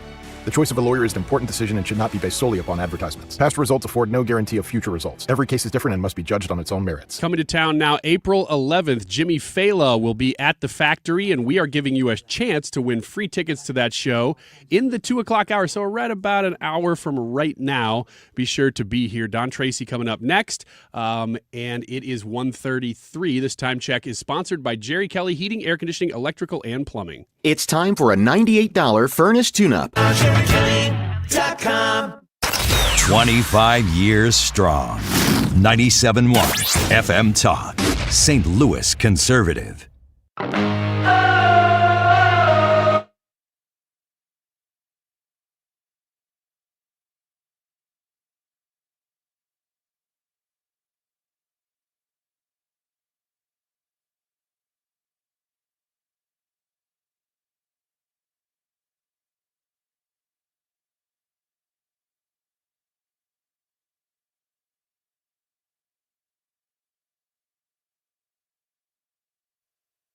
By the way, we have a very robust system of oversight checking in on the child care centers across the state of Illinois. So what he's suggesting is redundant. And I don't think anybody in Illinois thinks that we ought to do what Elon Musk did to the federal government in the state of Illinois with something like Doge. Yeah, we do all. There's Governor Pritzker. He says he doesn't think anybody in Illinois. There's at least one person who thinks that we should. That would be me. I would like to doge the crap out of the state of Illinois. As if there's no fraud. Governor Pritzker says everything's fine. We've got it covered. Yeah, I bet you do. Let's get to our guest. Don Tracy is in studio with us right now. He is the Republican candidate for the United States Senate seat that Dick Durbin is retiring from in the state of Illinois. Also senior counsel at Brown, Hay, and Stevens. On X at Don Tracy for Illinois for IL and DonTracy4IL.com. Welcome back to the studio, Don. It's good to have you with us. Good to be back, Annie. So talk to me about your reaction there to the fraud contingent in the state of Illinois. Governor Pritzker says nothing to worry about. We got everything covered. He says that about everything. Every problem Illinois has, whether it's Illinois being awarded the highest taxing state in the country by Wallet Hub this week, or whether Illinois lagging almost every other state in recovering from the pandemic and being the last in almost every, and having the worst credit rating for our bonds. He always has a way to spin it. He is the best spinner I think I've ever seen. Yeah. During the pandemic, there was $2 or $3 billion lost to IDES, unemployment insurance fraud, and he spun that. The reason for it was they lowered the guardrails because so many of their employees were working, away from the office, and there was a lot of volume there. And so that's not what I call a robust anti-fraud system when you lower the guardrails. Now he's. We had this big fraud in Somalia that Nick Shirley picked up. Yeah. In the billions of dollars, and someone suggested a cartoon that would show the Minnesota fraud compared to Illinois would be Minnesota being the tip of the iceberg and Illinois below it, because we have so many more dollars and Illinois has been so lax for so long. For a while, for Medicaid, you have to have a certain amount of eligibility. I mean, the eligibility is Medicaid's supposed to go to the truly needy, people that cannot afford health insurance on their own for whatever reason. For a long time, the Illinois way of checking eligibility for Medicaid fraud was they would send a letter and say, according to our records, you are eligible for Medicaid. If this is incorrect, please advise. And then see, I told you, Governor Pritzker has a plan for everything. He's on top of it. That's their way. It's kind of like their approach to voter ID. We don't need a voter ID fraud. The honor system is because nobody's going to really commit voter fraud. It's the same approach to all these welfare systems in Illinois. Same approach to food stamps. They think putting pictures on food stamps cards would be racist. It's like, I don't know that there's any guardrail that the Democrats would want in Illinois. Yeah, well, they just really haven't had to have them. There's no pressure. There's no accountability in the state of Illinois with the supermajority of Democrats in the General Assembly. Of course, J.B. Pritzker, who is just a dream for the far left progressive movement. He doesn't really have accountability in the state government. No Republicans elected statewide. Now, Dick Durbin announced his retirement from the United States Senate, and you have thrown your hat in the ring to earn the Republican nomination to try to win that seat. An Illinois senator that is a Republican. People forget that it's not been that long that we've had a Republican senator in Senator Kirk. What would you bring to the United States Senate on behalf of the Republican Party, but also the Democrats, who you'd be representing everybody? I'll answer that in a minute, Annie, but I'm not ready to let go of this fraud issue because it's a big issue. I mean, Ryan Wiggins put you up to this, right? Pritzker's had about, and I'm not running for governor, but I am running for Illinois senator, so I care about Illinois. That's why a lot of my friends have moved to Florida or Tennessee or other, economically boom states with no taxes. But I've decided to stay and fight, and it is a fight because. Every tax dollar that goes to fraud is, a tax dollar that's not going to the truly needy and to building infrastructure, better roads and bridges and economic incentives for small businesses to grow and prosper. But another example of a more recent example of fraud in Illinois is with food stamps. Some 4 far left Democrats recently introduced a bill to change food stamps from magnetic stripes to EBT, to like chip cards, basically. Okay. Because according to them, there have been 90,000 cases of food stamp fraud due to the technology, the low technology of Illinois, and that they can avoid the 90,000 fraud cases just by doing that. So if even the Democrats are admitting there's a fraud problem in the Pritzker administration, there must be. Yeah, we spoke with Dustin Grage in the 12 o'clock hour, who is a grassroots reporter in Minnesota, and he's been, at the forefront of reporting on all the fraud that Nick Shirley, like you're talking about, has uncovered. And one of my questions to him in the 12 o'clock hour was like, is Minnesota going to get any of that money back? And he was like, probably not. But the amount of the magnitude of the benefit for the Minnesota taxpayer, but also the Illinois taxpayer, if the fraud stopped, you would think, my understanding is right now they're trying to push a progressive income tax on the people of the state of Illinois. Taxes will go up again. My understanding is also that they've never taken in more tax money. The tax burden in the state of Illinois has never been higher than it is right now. And we haven't met our financial burden in any way, shape, or form. It doesn't seem as though the problem is ever getting solved, but the proposed solution from the Democrats is we'll just tax them more. We'll spend more, and then we will claim that our tax structure is out of whack, and we need more taxes. But here's what really shows that Illinois has a spending problem, not a tax problem. When Pritzker came into office 8 years ago, he inherited a $36 billion budget. His latest budget is $56 billion, $20 billion more in 8 years.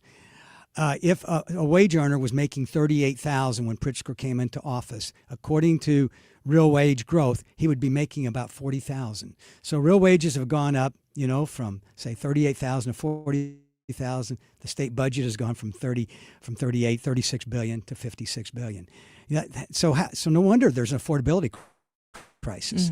It's because the Democrats are spending too much, and then that, of course, causes inflation. So what does it look like for a Republican to get into the Senate? Because it's a federal position. You elected statewide. We don't have any current statewide elected officials out of the state of Illinois who are Republican. So there recently hasn't been a precedent for it. What can you do for people in the state of Illinois if you were to bring and flip a very blue seat red? Well, it will be a challenge flipping it. As you say, we haven't won since 2010, but that was an open seat, and we do have an open seat now. But it's really an important seat because of, as you mentioned, all the 8 statewide offices are held by Democrats, which is why we don't have a real check and balance. I mean, Illinois is totally a one-party state. A one-party state is an unhealthy state. There's fewer checks and balances, meaning more fraud. There's nobody to negotiate with over legislation. Obamacare is a good example of a really bad act. I call it the Unaffordable Care Act. Right. That passed without any Republican votes, any Republican input. And that's why there's so many problems and so much fraud in Obamacare. And that is one of the things that I plan to work on hard if I am elected as the new U.S. Senator from Illinois. And in Illinois now, like in the General Assembly, the Speaker of the House, they don't negotiate with Republicans over anything. Talk to them. They just negotiate with each other, and so you don't get any fair hearing for the problems with these bills. Yeah. And that's why there's so much wrong with Illinois, and that's why there's so much corruption in Illinois too. I mean, a one-party state's not a healthy state, but it's also a more corrupt state. Illinois policy says that over the last 40 years, 2,000 Democrat Chicago politicians have been convicted. It's an average of about one per week. It's outrageous. And there's still lots more of them. And did they get them all? No, they don't have them all. Yeah. Haven't got them all yet. Yeah. Still work to do. But back to your original question, I ran for lieutenant governor in 2010, so I got to know Mark Kirk pretty well, and he's endorsed me. In fact, every Republican legislator in Illinois, including all 3 congressionals, Congressman Bost, Congressman Miller, and Congressman LaHood, that have endorsed in this race. And there's been, the majority of them have endorsed. I don't know if over 30, they've all endorsed me in this race. So anyway, it's an open seat, and that's first time since 2010. I've run against an incumbent. Incumbents are hard to beat because of their sky high name ID. Their constituent services for 4 or 8 years, and they have a polished statewide political organization. And with an open seat, you don't have that. Plus, they're running what I call Team B on the other side. They're running people like the lieutenant governor, like 2 congressionals from Chicago that really are not well known, certainly before this race, statewide, like a statewide office holder would be, and didn't have a statewide operation. That's the second reason why we have a shot at this. The third reason is that those 3, the 3 leading candidates on the other side, are running a very hard primary, and they're having to go hard left. All the energy in the Democrat Party of Illinois, and probably nationally, is in their far left base, as we have seen from all the protests and against ICE and against the Israelis, and against whatever excuse there is to protest. They're out in force, so whoever wins that primary is going to have to win that far left vote, and that means they're going to take some really hard positions. And I'll share a couple with you in a minute. I was in Arlington Heights this weekend for the Lutheran State basketball tournament. It was a very exciting weekend for our family. And we were in Arlington Heights, in Roselle, Palatine, Lombard, all up there, just driving all over the place. And we were inundated with these ads for people running for that Senate seat. And every commercial break was all Democrat primary Senate ads. And they're slap fighting back and forth. And I'm going to tell you this, Don Tracy is speaking with us right now, running for the Republican nomination. The biggest thing that every single ad had was how much they could tie their opponent to Donald Trump. It wasn't even policy-based. It was, this person takes MAGA money. Like, MAGA is the worst possible thing that somebody could be. I want to ask you a little bit more. Will you stay for another segment? Sure. Okay, well, let's take a quick break. Ryan's got a question as soon as we come back as well. 314-241-9797. If you want to text us your thoughts as well, you can comment on the YouTube channel. We want to learn more about Don Tracy. He's the leading candidate for the Republican primary U.S. Senate seat from the state of Illinois to replace Dick Durbin. Boy, what a flip that would be. I think it's a highly interesting race, and don't let anyone tell you that these seats are guaranteed blue, because that attitude will make it guaranteed blue if you want to get in there and participate in the grassroots movement to show everybody that Illinois would like to take a different direction. Start paying attention right now. To learn more about Don Tracy for IL.com, Tracy, Tracy, Don Tracy for IL.com. More with him in just a minute. Don't go away.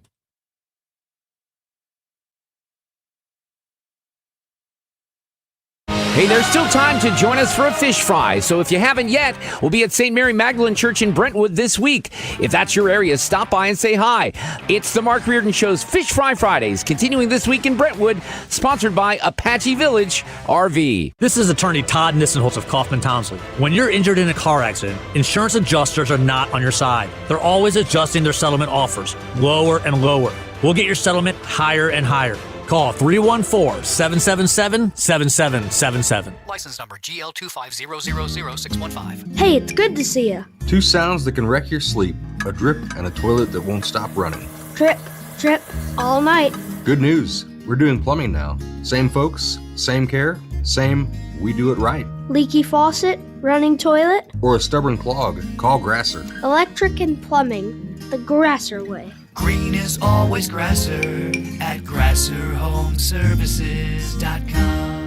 Hey, it's Mark Reardon. If you're nearing retirement or already retired, call my friends Thomas Helbig and Bob Kershaw with the Retirement Advisory Group. They'll show you how linking to the market is much safer than owning the market for your retirement savings. They're the official financial advisors of my show. Go to retirementkey.com. Men, need a clinic that accepts all insurance, including Medicare? U.S. Men's Medical Center in St. Peters does. U.S. Men's helps men experiencing loss of energy, focus, concentration, and low libido. And they accept all insurance, even Medicare, for testosterone replacement therapy. Patients love the staff and the fact that, yes, I'm going to say it again, they accept all insurance, including Medicare. Feel better? Call U.S. Men's Medical Center at 636-244-5333. St. Louis, laugh it up with Jimmy Fallon live at the Factory on Saturday, April 11th. From national radio to sold-out comedy clubs, Jimmy delivers fast, fearless stand-up that hits home. The only ones raising tough kids anymore. The redneck babies are going to take on ISIS. The hipster babies are going to battle the evil forces of gluten. You know what I'm saying? Grab your friends and get ready for a night of laughs. One show, one night only.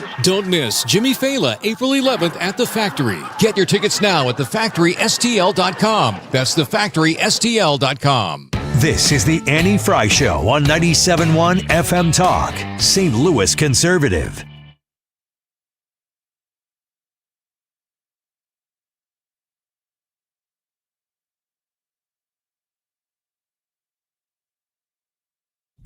Welcome back to the Annie Fry Show. In studio right now with candidate for the Illinois Senate seat, the United States Senate, Republican candidate Don Tracy is with us right now.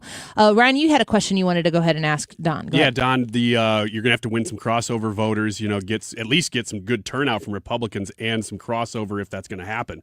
But what is one issue, maybe what is the issue that you're hitting that is resonating with people, bringing them over either from Democrat or Independent to your side to vote for you? Well, the number one issue is cost of living. The Democrats actually say that's the number one issue from their side, and they call it affordability. Because the cost of living has risen so much compared to real wage growth. And the reason it's risen so much is that under Biden, inflation reached a 40-year historic high. As some say, it was at least 20% during Biden, and 20 to 30% is what some people say. So when you take 20% and you add that to the cost of virtually everything, and you have real wage growth, and in the area of maybe 2% or 3% like that, pretty soon the average Illinoisan is having trouble making their budget meet. And you might say, okay, well, why Republicans and Democrats agree that that's the issue. So how are they different? Well, the Democrat solution to cost of living is like their approach to the Unaffordable Care Act, subsidies, more government spending. You just paper up the problem, cover it up with more government spending. And what does that do? That increases inflation. And it's a vicious circle. They don't really work to reduce the cost of living. In fact, everything Democrats do increases the cost of living. It's either, spending obviously does that. Their war on traditional, affordable, reliable energy has increased the cost of energy, which includes the shutting down of power plants in my hometown of Springfield and elsewhere down here before the end of their useful life. The taxes, 49 new taxes under Pritzker. And then, of course, they love old taxes, too, because they like to increase those. I just love taxes. And they're trying to, go for a progressive tax in Illinois. And that taxes are a cost of living increase. Property taxes are like I think we have the highest now in the entire country, and that's partly why we have an affordability issue with housing. We have all these complaints in New York and the big blue cities like Chicago about housing affordability, but when you bring in 10 to 20 million illegal aliens that are unhoused by definition, and you already have a housing shortage, what is that going to do to housing rents? Preach. It's going to increase it. Don Tracy in studio with us right now. He's running for Illinois' seat in the United States Senate. He needs to win the primary. A reminder that you can go vote right now. You're listening right now. You like Don Tracy, you can go cast your ballot early because we basically start voting at Christmas. That's an exaggeration, but only by a little bit. Early voting is open. You can go cast your ballot at this point, but you have to do it by March 17th. So please participate in the process. A question that I have for you, a big issue facing the Senate right now, the President Trump has said that he's not going to sign anything until the SAVE Act reaches his desk. The SAVE Act, or as Senator Eric Schmidt, who has adopted me, as he's currently my favorite senator, Don Tracy. So if you get elected, you will have to give him a run for his money. But he wants the Save America Act. He wants. Is that just because he's so tall? He's just an incredible guy. Yeah. He's been wonderful. He's a great senator. Yes. The Save America Act wants to restore accountability in voting, voter ID, among other things, clean voter rolls, something Illinois has said they don't want nothing to do with. Would you vote in favor of the Save America Act? 100%. Why? How could anybody really be against having to provide proof of citizenship when you register to vote?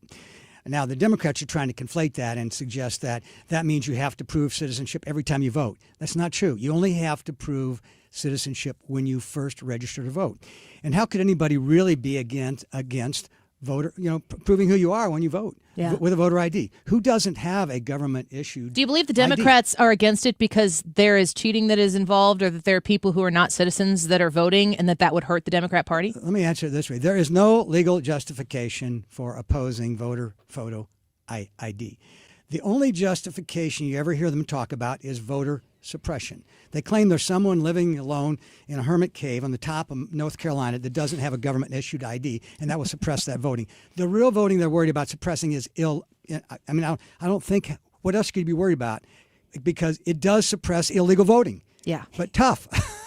That's the whole point of it. Exactly. That's why we're doing it. I see now. It's an 80-20 issue. Yeah. I mean, with the Democrats, by a majority of Democrats support it. It's just the Democrat politicians that oppose voter ID. Yeah.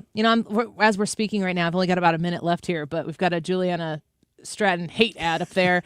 takes money from MAGA donors. They're spending millions against each other. I hope they spend it all. Yeah, right. Get it going and get it going right now. Don Tracy in here with us. Don Tracy, Tracy for IL.com is the website to learn more, to support him. You need to go vote by March 17th with less than a minute to go here, potentially. Senator. Well, I like the sound of that. Yeah. What do you got to do to win? I mean, it's a tough putt, but it's not. You're on the green. Well, they say that to win the general, I first have to win the primary. So that is the way it goes. That's what I'm focusing on right now. Assuming I win the primary, and I am the favorite to win, but there's no guarantee of that. Yeah. We're going to run through the tape. Got to count the ballots hard every day to win it. I've got to run a great campaign. And I've got to raise a lot of money from small and large donors to show the nationals that I have a competitive campaign in order to get national help, because this will be a multi-million-dollar campaign. I can self-fund to a limited extent, enough to build a really good team, but I can't do it by myself. Mm-hmm. So I've got to run a really great campaign, raise a lot of money, and then get the nationals to come in and You're help. competing to win. Absolutely. I'm playing to win. I'm not doing this for the hell of it. Yeah, it's way too much work, way too much grief. Thank you for being here. Thank you for coming to Southern Illinois. I know you've got some events lined up that we're going to turn you over to. Don Tracy, please come back. There's still time between now and March 17th. We'd love to know how it's going. Will do. It's always a pleasure to be on your show, Annie. Thanks for all you're doing for public education of an informed electorate. Well, we are grateful for the opportunity to do so. Don, Tracy, Don Tracy for IL.com. We'll be right back.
More hope for an end to fighting soon. I'm Lisa Brady, Fox News, and that's helping to send oil prices plunging after yesterday's surge to nearly $120 a barrel. President Trump fully expected the rogue Iranian regime to try and disrupt the global markets.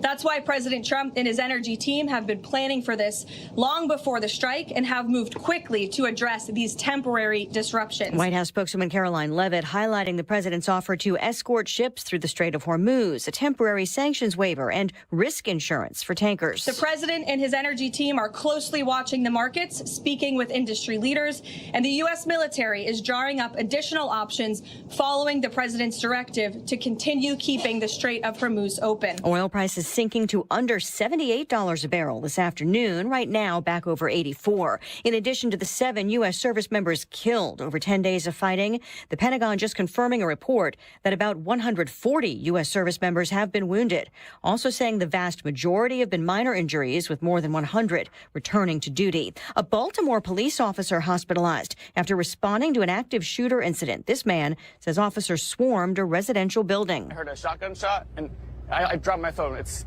so loud and terrifying. And police say a suspect was also shot, but no confirmation yet on conditions or what happened. The U.S. consulate in Toronto is hit by gunfire. 2 individuals emerged from the vehicle, discharged at what appears to be a handgun at the front of the building, and then got back into their vehicle and drove southbound. Deputy Toronto Police Chief Frank Barretto says it happened during pre-dawn hours. There were no injuries. This follows recent shootings outside 3 synagogues in Toronto. Not clear yet if there's any connection, but Canadian police now boosting security at both U.S. and Israeli consulates. America is listening to Fox News.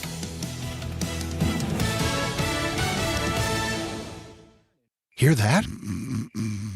That's Mike. He took ZQL Pure Z's, so now he's sleeping soundly on a Sunday night. ZQL Pure Z's are fast-acting melatonin gummies with a complementary botanical blend to help Mike get the sleep he needs to wake up refreshed and ready to conquer Monday. Let's do this Monday. ZQL Pure Z's, just for sleep. Really great sleep. These statements have not been evaluated by the Food and Drug Administration. These products are not intended to diagnose, treat, cure, or prevent any disease. Use as directed. Hey, can you blow up some balloons for Jack's party? I can't. I'm so congested. You need Sinex Saline from Vicks. Sinex Saline Nasal Spray? Yeah, just Sinex. Breathe. Sinex Saline instantly clears everyday congestion associated with colds and year-round allergies with a gentle, ultra-fine mist that's no mess and easy to control. Daddy, we need more balloons. On it. Enjoy life's important moments without congestion. Try Sinex Saline from Vicks. Just Sinex. Breathe. Use as directed.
Your father's listening to the radio.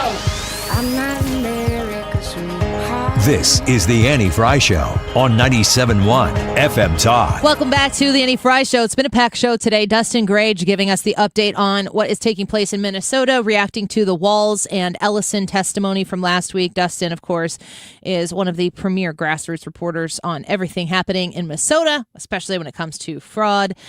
He was on with us at 12:30. Then we spoke with Shannon Bream and Don Tracy in the 1 o'clock hour. And now we booked Ryan Wiggins, who's coming up here in just a second. Let me see if I can get him to pay attention here just a second. Yeah, I'm here. What's going on, everybody? This is what you do when I'm gone. Yeah. Is it like No. like major podcast, bro? He's exactly the opposite. Am I? Yes, you're all like serious and boring. Ooh. Okay. Ryan, sounds like I make you better. I think that you definitely pull out the most ridiculous parts of me. Almost as if it's intentional. You put it on a tee sometimes. I was in Chicago over the weekend, and I mentioned this with Don Tracy while he was in here talking about his candidacy to get the Republican nomination for the Senate seat that's open in Illinois. But I'm not joking when I say we watched television intermittently, and it was all Senate Democrat political ads. Okay. And it was all it was. I mean, I was mad because it was Democrats trying to fight against Democrats to win the nomination. And it was just all about how attached their opponent was. They're all hit ads. And it was all attached to how their opponent was attached to Donald Trump and MAGA donors. And I was thinking MAGA donors sounds like an enemy in a Marvel movie. Yeah, it does. I'm just glad to hear that the potential future Democrat candidate is so tied to MAGA. That's what I was thinking. I'm like, no, it's all bullcrap. It's just all absolutely bullcrap. Were they saying their positions on anything? I mean, were they saying? No, they were all hit ads. So they're not like you should vote for me because. Okay. They're all red hat wearing MAGA country, Chicago. Like I'm like, okay, now I get it. Maybe Jesse was onto something here. Okay. I have Jesse Smollett endorsement ad wearing a MAGA hat. That'd be so funny. That was the guy. I mean, you could do that now with AI. You probably get sued, but if it's just like from what I heard, the Stephen Colbert trickery that took place with the Tallarico interview. We didn't really talk much about it. Tallarico, the guy who beat Jasmine Crockett last Tuesday in the Texas primary, was invited to come on to Colbert to do an interview, and they made a big deal. I think it was Colbert made a big deal saying we can't air this on television because we're afraid the FCC will come down on equal time because Jasmine Crockett hadn't been offered an interview. So they made a big story. It was a news story that Colbert, it never happened that Colbert was getting cracked down on. They just said that it was going to happen. They said, but we'll put come do the interview and we'll put it online. And then it got 9 million views. And he got a flood of donations. And they didn't interview Jasmine Crockett. And now Mr. Tallarico, pastor, preacher, heretic, Tallarico is big name. And we know one thing, that he loves him some trans kids. And not only did they... Thank you, Stephen Colbert. Not only did they not intervene, the Trump administration did not intervene in that at all. No. But that's an FCC rule that dates back decades and decades. That has nothing to do with this administration. The accusation is it was a manufactured story to boost Tallarico. Yeah. That it was just like the most enormous earned media opportunity that has existed in primary politics. And the question is, did Colbert set that up? So, I don't know. It's just crazy to look at what these people are doing to try to get themselves in front of people to vote in these primaries. But I can tell you from experience of spending the last 3 days in Chicago land that it is MAGA country. Who knew? Good. Wiggins! Oh! Wiggins! All right, these are things that you think are cool, but they ain't going to be cool for long. I think very little is cool. Well, you're about to get a lesson in what's cool then. Okay. This is stuff that people right now think is cool, but in 10 years, you're going to go, what the heck were we thinking? In 10 years, I'll be in my 50s. You'll be dead. That's very possible. No. And then they're going to air this part of the interview and go, look what she said. Yeah. My God. It's a manifestation of no. This will air on a loop at my funeral. You already talked about how you were going to do a comedy sketch at my funeral, so. Yeah. Yeah. No holds barred. My son was listening that day for whatever particular reason, and he did not like it. Really? No, it bothered him.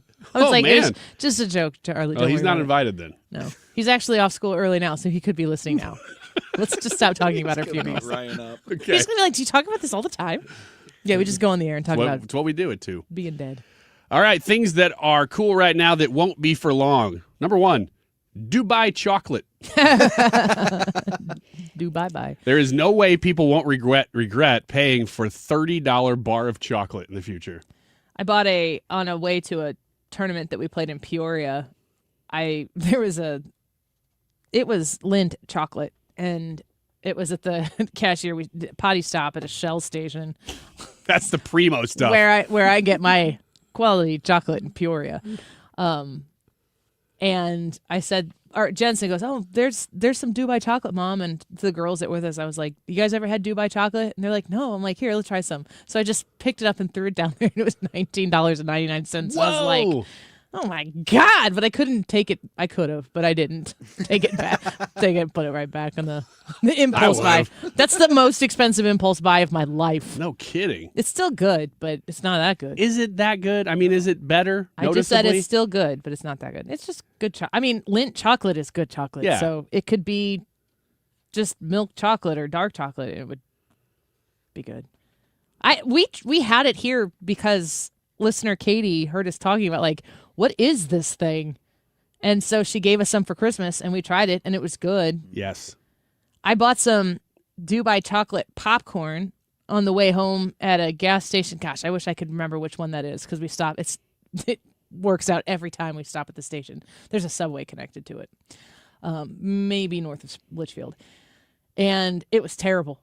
Like that it's just like a bag of Dubai covered chocolate type of stuff. So if you got like a chocolate covered popcorn or something like that, covered popcorn. And we all tried some, and then I was like, okay, we don't need to eat more of that. And it's just still sitting in my pantry right now. It's 5 weeks old. Oh, well, you might as well bring it in. Just I will. Okay. You can have it. Just check on to see. It wasn't good. The next one is, surprisingly, dating apps. What are people going to do? It's a controversial note. They says that this one, the hate for these apps has already started. That there's a reverse trend going on where people are saying enough with online dating apps. I want to meet people in a different way. They're saying that trend's going to continue. In person. Yeah. I don't know how, if I were in the scenario that people are in right now through dating apps. I think at first dating apps were kind of a nice way to filter people. And I think the app that you're on kind of separated what people on this app. What was it? eHarmony? Yeah, I'm on farmgirls.com. Farmers Only. And yeah. I think you kind of knew. I mean, I don't know. I'm not saying that didn't exist, but you seem pretty confident, so I'm not going to ask any follow-up questions. Thank you. You could, people were going there because they were sick of the game in the bars, and they wanted a real relationship. Now it seems like maybe that it's flipped, and it's hookup culture. Mm-hmm. The bars used to be hookup culture, mm-hmm. and you wanted something serious, so you went elsewhere where people were and I don't know if you're going to go to a bar to find something serious. Maybe go to church. That's a great suggestion. Or find a hobby. Yeah, like Fortnite. Pickle. I don't think Fortnite is. Swipe right for Fortnite. It's like a pedo thing to say. I don't like that. All right, next one is over-relying on AI. I know we're right at the precipice of this. I saw on the 5, they were covering on Fox News. I was watching it this weekend, and they said that people don't even read resumes anymore because, all the resumes are just written by AI. Gosh, that's terrible. How would you make your resume stand out at this point? You'd have to do something other than a resume. Write it, put your picture all over it. And that Dana Perino said that our AI is actually doing the first round of interviews. Screening. Ugh. But so you almost have to use AI to get AI to recognize you in the first round. Unless the AI is programmed to weed out people who didn't do the work themselves and use AI. So you could write up a real stupid sounding resume. Derpy be like, derp. there's no way AI wrote this guy's a real idiot. Put him through. And it's just full of his pictures. I just got to meet him. It's just pictures of him if you're doing thumbs up. Wiggins? Ryan Wiggins? Dirt. I'm applying for a job with dirt. You drop all the G's in the way you write it. Applying. But with the apostrophe. I'm a working man. I knew this on purpose. Yeah. I'm Southern. I'm full of charm. Maybe Midwest. Might be nice. I don't have any addictions like gambling or nothing. Gotta throw in a double negative. He goes, what the heck is that? Hire him right now. He's a real person. Yeah. Can't even read this. All right, the next one is things that will not age well. And this one I don't necessarily agree with. Facial and body procedures. Says, please. What? Please make that be the case. That this trend goes away? Your lips do not need to look like that. When I'm looking at you, all I'm thinking about is lips. The whole time. Those aren't real. They don't look real. Now, God forbid you have some really, really plump, big lips that God just gave you, and no one believes you. No one believes you anymore. Mm-mm. Nobody believes me when I chew on one of those wax things that are lips. And I say they're I'm natural. pretty sure people believe what they see. It's all natural. It's derp derp. Dirt, dirt, dirt. I want a job digging. I wouldn't hire you for that. I want a job digging. I'm Ryan Wiggins. They call me?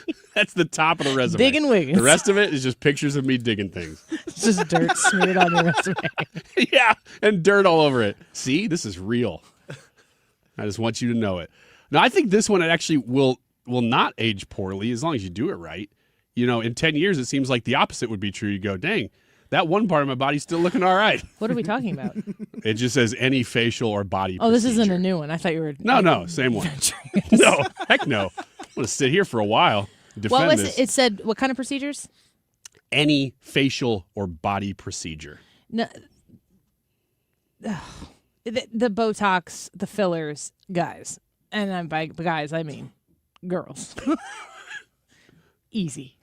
Easy, totally. girl. Yeah. Go easy. If I see you and I'm thinking about your work that you've had done, it's not good. It didn't work. It did too much. The work didn't work. Digging with Wiggins. Yeah. And by the way, when people comment on my face, because I'm on the internet quite a lot, I've had zero work done. So instead of talking about the work that I've had done being bad, maybe just suggest work that I should have done. And this is my natural gray hair color. It's good advice. Mm-hmm. I'm going to start doing that to you. How come nobody comments about the work in public? You know, Annie, have you ever thought about... Anyway. The next one is not something that I will deal with, I don't think, unless I have some work done, a facial or body procedure. Perms. Boys to get perms is a boy thing. It's I know, not a girl thing. That's why it's popular right now, but they're saying that's a trend that will not last into the future. You will look back on that and go, oh, that's a time period piece now. I don't mind them. That's an easy thing, especially for boys because your hair is so short. I don't know grown men who are doing this, but it's definitely bro culture to get a perm with your floppy hair. I can't handle the boys that get their hair, they straighten it, and then they just like a curtain in front of their eyes, and then they do this. Moms and dads of high school boys, you know what I'm talking about. There's this two-handed grasp of the hair in the front, and there's a fluff, and then they lay it out. And it's super high maintenance. Just like... They push it up? They got to fluff. Pull it out? And fluff and lay. Such that the shape of it would mimic a very nice slide that you ramp off of? Pretty much, yeah. That's what boys are supposed to think about, but they're really trying to think about their flow. All right. I'm for the flow in the back, not in the front. So you like that same little flip, but just in the back. I like it like Joe Biden used to have. Outside of, it's the sexiest. So you like that? I like it a lot. I don't think that's going to age well. In 10 years, we're going to look back at Biden's hair and go, ew. It's probably my favorite thing about him. Right now, everybody's like, dang, that's so nice. Not a joke. All right, last one is the most obvious one. In 10 years, you will regret oversharing on socials. Oh, gosh. If I could do an entire show to the young men and young women of our time, you in your junior high and high school social media accounts, you're embarrassing yourself. Oh, yes, Oh, my gosh. Stop. Stop. Just stop. And parents, do you know what your kids are posting? Let me put it to you in words that the children will understand. So cringe.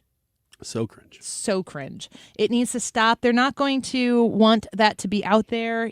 I just can't. I can't get over how much kids are putting out on the internet. and I never know which one it is. Are they being supervised and permitted to do this? I don't understand that. Or are they not being supervised and therefore being permitted to do that? I don't understand that either. Stop it. There's very little that your kids need to put out online. I'm so thankful that socials did not exist for me as a teenager. I've seen your old media stuff. It's ridiculous. The one you shared recently where that guy says something about his popus. No, that stuff's the good stuff. I was like, damn it, that's funny. See? The rest of the stuff I didn't. That's a sketch about a guy pitching a movie called Mr. Holland's Popus. Yeah. And the two people listening are like, this is the stupidest thing I've ever heard in my life, but they're forced to listen. Yeah. But you said it's like his opus. It's like his opus. But it's his purpose. It's or a some, popus. Yeah. Like it's nonsense. But this is what you were doing for the sake of comedy because you weren't taking yourself seriously at all. Yeah, but I was doing that as an adult. The kids these days are taking themselves incredibly seriously. Yes. You're singing songs that are filthy, about filthy things. Disgusting. And you're 12. Yes, stop it until you get to be of age. We got Sports and Local with Ethan next. Don't go away.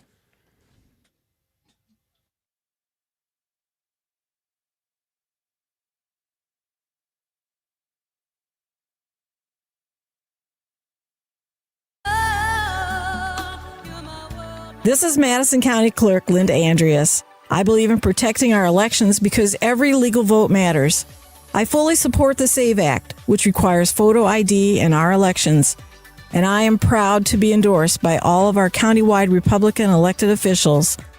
I'm asking for your vote in the March 17th Republican primary.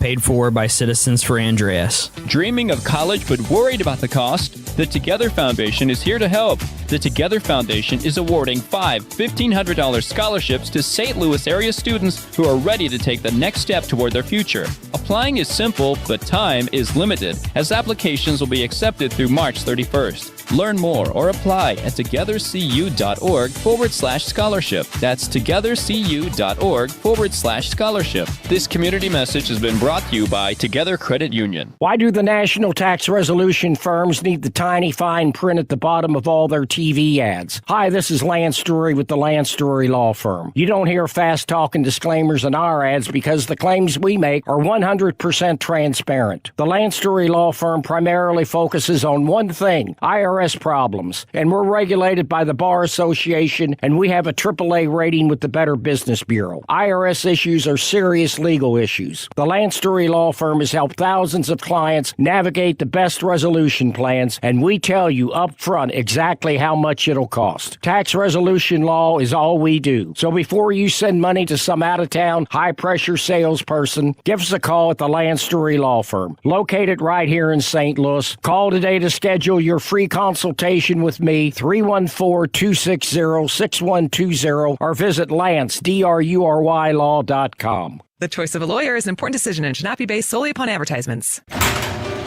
Midwest winters take a real toll on your garage door. Let my friends at Overhead Door Company of St. Louis come out and perform their 26-point tune-up on your garage door and opener. The work is guaranteed, and it's just one price for up to 3 garage doors and openers. No extra charge for evening or Saturday service. Overhead Door Company of St. Louis, since 1926, 100 years. Schedule online at overheaddoorsstlouis.com. That's overheaddoorsstlouis.com. Your home is your sanctuary. Get the peace of mind you deserve with a free estimate on a Generac home standby generator from Generator Supercenter. They're the nation's #1 Generac generator dealer. With expert installation and 24-hour monitoring, Generator Supercenter won't leave you in the dark. Financing is available. Take control of your power today with Generator Supercenter of St. Louis. Call 314-499-2020. That's 499-2020 or GeneratorSuperCenterofStLouis.com. That's GeneratorSuperCenterofStLouis.com. Start the new year off on a healthier note by taking active liver supplements from New Nordic every day. Available online at Amazon or NewNordicUSA.com or at your local CVS, ShopRite, Meijer Grocery, or Wegmans. Hey guys, are you dealing with low energy, weight gain, or issues in the bedroom? Game Day Men's Health is the premier men's health clinic in the St. Louis area with locations in Chesterfield and O'Fallon, Missouri. They specialize in low testosterone and sexual health, and they also help men and women with medical weight loss, vitamins, and peptides. They offer free consultations and testosterone tests with results in about 20 minutes. Get in, get answers, get back to the top of your game. Visit GameDayMen'sHealth.com. Again, that's GameDayMen'sHealth.com. Annie Fry is St. Louis conservative. Hold up. Check it out. Sports and local. And now, an uncomfortable display of Ethan's manhood. Oh, no. What? Doesn't have to be that uncomfortable. Just hey, everyone. No. Real quick before you start, there's a post that I wanted to share here on Twitter. So dumb. That's JB Pritzker. That's not the one. That's not the one at all. I don't like you, Ryan. Breaking. This is from Willie on X. Hey, Willie. President Donald Trump has appointed Bobby Witt Jr. as the new head of the U.S. Border Patrol. The president was quoted as saying, quote, "Nothing Mexican gets past that guy." Ethan? For context, he had some very good defensive plays last night, and they were playing Team Mexico. Oh, so it wasn't political. Well, we don't know that. No, it was not political. And we haven't verified yet that President Trump actually said that, but 8 o'clock tonight. It would check out if he did. No USA one would be surprised whatsoever. Plays Italia. This is correct. They are 3-0 so far in group play. It's been a very fun tournament up to this point. The St. Louis Blues have won 4 games in a row. Yes, they have. What is happening? Awesome. Yes, they have. All Ethan had to do was ask for them to lose. Yeah, for real. I think they're just doing it to piss me off. That's what I would Sounds do. like it's They're doing it. Yeah, 4 in a row. 5 of their last 6 have been winners for the Blues following the resumption of the NHL season post Olympic break. They recently made a couple of big trades. Justin Falk, Braden Shen, both traded away. So they've lost some veteran key pieces here in the last several days. And we'll see what it looks like long term. They definitely have gotten younger, and young guys are going to get opportunities. So do you hear the lack of enthusiasm in his voice? Yeah, I do. Do you? I do. Kind of toxic. It's nasty to be around. I don't like it. Look at what he's wearing. Wanted him to. He's got a Red Wings shirt on. He's just talking about it all lazy, too. Like when he said key pieces, it sounded like he said Keeses. Yeah. And a Penguins hat. Uh-huh. Gosh. Nasty. He's just like giving it everything he's got and couldn't care less. You're like that Britney Spears song. Toxic. Did she just get arrested for a DUI? You're like that, too. Keep it together, Ethan. Thank you, guys. Next story. The Blues play the New York Islanders tonight at the Enterprise Center, which is where Braden Shen just got traded to. So Braden Shen very quickly making a homecoming. Are you rooting for Braden Shen or the Blues? 3 days. I am cheering for Braden Shen. Ethan! Keep doing it. They keep winning in spite of you. Yeah, he's taking this is reverse psychology. This is taking one for the team. Yeah. If they continue losing, then I'm happy. If they win, I have no feelings about it. He said earlier that he was wearing his Islanders underwear today. Yeah, he did it was say a little that. TMI, but yeah, that was before we even knew what the segment The only was reason called. who the Islanders were. The only reason that I asked is because you were begging to know. That's the only reason. So. Ryan. Come on, tell me your underwear today. Good save, Ryan. We're buddies. Ryan's wearing Superman underwear, for those who were wondering. He begged to know. He was begging to know. Missouri lawmakers are considering 7 bills to regulate the misuse of artificial intelligence, including a proposal known as the Taylor Swift Act, which would criminalize the creation of non-consensual deepfakes. The legislative push comes as Missouri remains one of only 3 states in the country without specific laws regarding the abuse of AI. Lawmakers have spent 2 years attempting to pass these regulations as deepfake technology becomes increasingly common. I think they should name every piece of legislation from now on after just random celebrities. Just an extra pub. Yeah. What would yours... Mom Donnie's going to pass rent controls. He's like, this is the Haley Joel Osment Act. What would the Ryan Wiggins I see Act dead people. be? They're voting everywhere. Ryan, what would that law be, the Ryan Wiggins Act? I think we'd probably be looking at more prosperity across the board. Mandatory oatmeal pies. I mean, that's part of it. It's really that's you in the consider pork. that prosperity? The Ryan Wiggins Act is the American dream for everybody, no matter what it is. It's beautiful. He's a communist. Missouri House of Representatives approved a plan yesterday to consolidate the management of the Dome at America Center and the neighboring convention center under a single board. The lawmakers passed a measure, it was not close, 121 to 24, a vote to create a unified oversight body for the St. Louis venues. If the bill becomes a law, it would merge the Regional Convention and Sports Complex Authority, which oversees the Dome, with Explore St. Louis, the group currently in charge of the convention center. I would love, this is kind of connected, not really, I would love for St. Louis to use some of this Rams allocation money to clean up the Dome a little bit. It is such a dump. I know that they got the new turf for the Battlehawks in the last couple of years, but I haven't been since the Rams played. It's depressing to be in there. Is it? Yes. Have you been in there? I don't think I have since then. Brad? Oh, yeah, I've been in there. Isn't it kind of depressing? It's just blah. It's just old. Yes. I don't know. I'm not Wasn't saying that part of the complaint that the It always Rams was. had? Yeah, but then we put together a $200 bajillion plan to build a and it was premier place on this Yes. the freaking what that would have done for the city. Oh my gosh. Don't give me this. The Dome isn't sufficient nonsense. Not you, but freaking Kroenke. I don't like it. They should call this act the Jeff Goldblum Act. Also, Ethan, huge Islanders fan, closet Kroenke fan. I've heard Whoa. that. Oh man. Now I got to react. Okay. There's the fights. Okay. That is just Monday's too far. underwear, Kroenke underwear. Yep. That's Asked a just question about the too underwear, far. and he said, yeah, nope. it's just his little face all over My him. boss, Stan Kroenke, I won't could let probably make those. It's okay.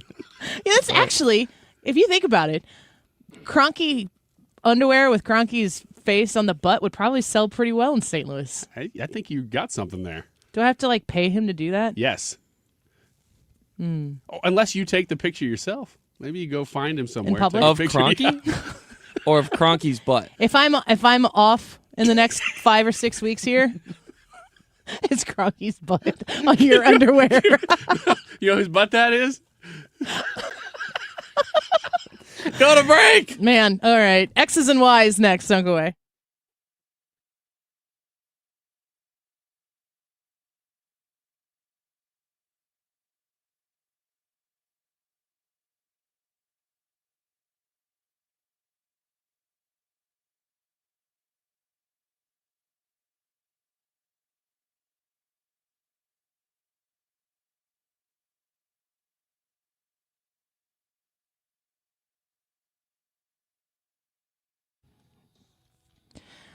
Stewie at Stewart's American Mortgage. The bagel loan is a really smart move right now. Just to even inquire about at 314-324-4440. The bagel loan is a new mortgage to you. So if you're looking to purchase a home, maybe you've been connected to a lender, get a second opinion. A second opinion is not going to hurt you. In fact, I think it'll help you quite a lot. If you are looking to refinance your current mortgage, rates have come down since you acquired it initially. Maybe you want to take some equity out of your home and pay down some high interest debt. Maybe you want to go on vacation, fix up the house, whatever it might be. Reach out to Stewie and find out what he can do for you with a bagel loan mortgage. That's a new mortgage to you that comes with $0 in closing costs, so you don't have to pay anything to go through this process. He takes care of those closing costs for you. 314-324-4440. It's the direct line to Stewie. His personal cell phone in his pocket right now, sitting on his desk. If you're interested in learning more about how a bagel loan mortgage, brand new to you, or refinance can help, 314-324-4440. You can Google the bagel loan as well, and MLS number 226715. I'm Emma Grade, host of Aspire with Emma Grade, a podcast where I sit down with people who don't just dream big, they build big. From culture-shaping voices like Mel Robbins to leaders redefining success like Tracy Ellis Ross to game-changing entrepreneurs like Mark Cuban. Aspire is about mindset, ambition, and doing the work that actually moves the needle. If you're ready to raise your standards and take charge about the life and career you're building, Aspire is where you start. Follow and listen to Aspire with me, Emma Grade, an Odyssey podcast available wherever you get your podcasts. Law enforcement is a sickness that has not led to safe communities. Opponents of this law are preying upon fear of change to lie and fearmonger. JB and BJ are the liars and the fearmongers. They are the sickness that is killing Illinois and Illinoisans. They give sanctuary to foreign predators and sanction to domestic repeat offenders while vilifying the police. A Cook County study found 74% of criminal defendants failed to show up to court after being released under Pritzker's Safety Act. Listen to this suburban police chief. I don't call it the Safety Act. I call it the Unsafety Act because that's what it is. I'm still waiting for somebody to explain to me where does safety come in. Who are we keeping safe here when you call it the Safety Act? Not you. I will repeal Pritzker's purge law and end JB and BJ's killing spree before it hits you. I'm Ted Dabrowski, your conservative candidate for governor, and I'm asking for your vote in the Republican primary on March 17th. Paid for by Ted for Illinois. Conservative outsider Jeannie Evans for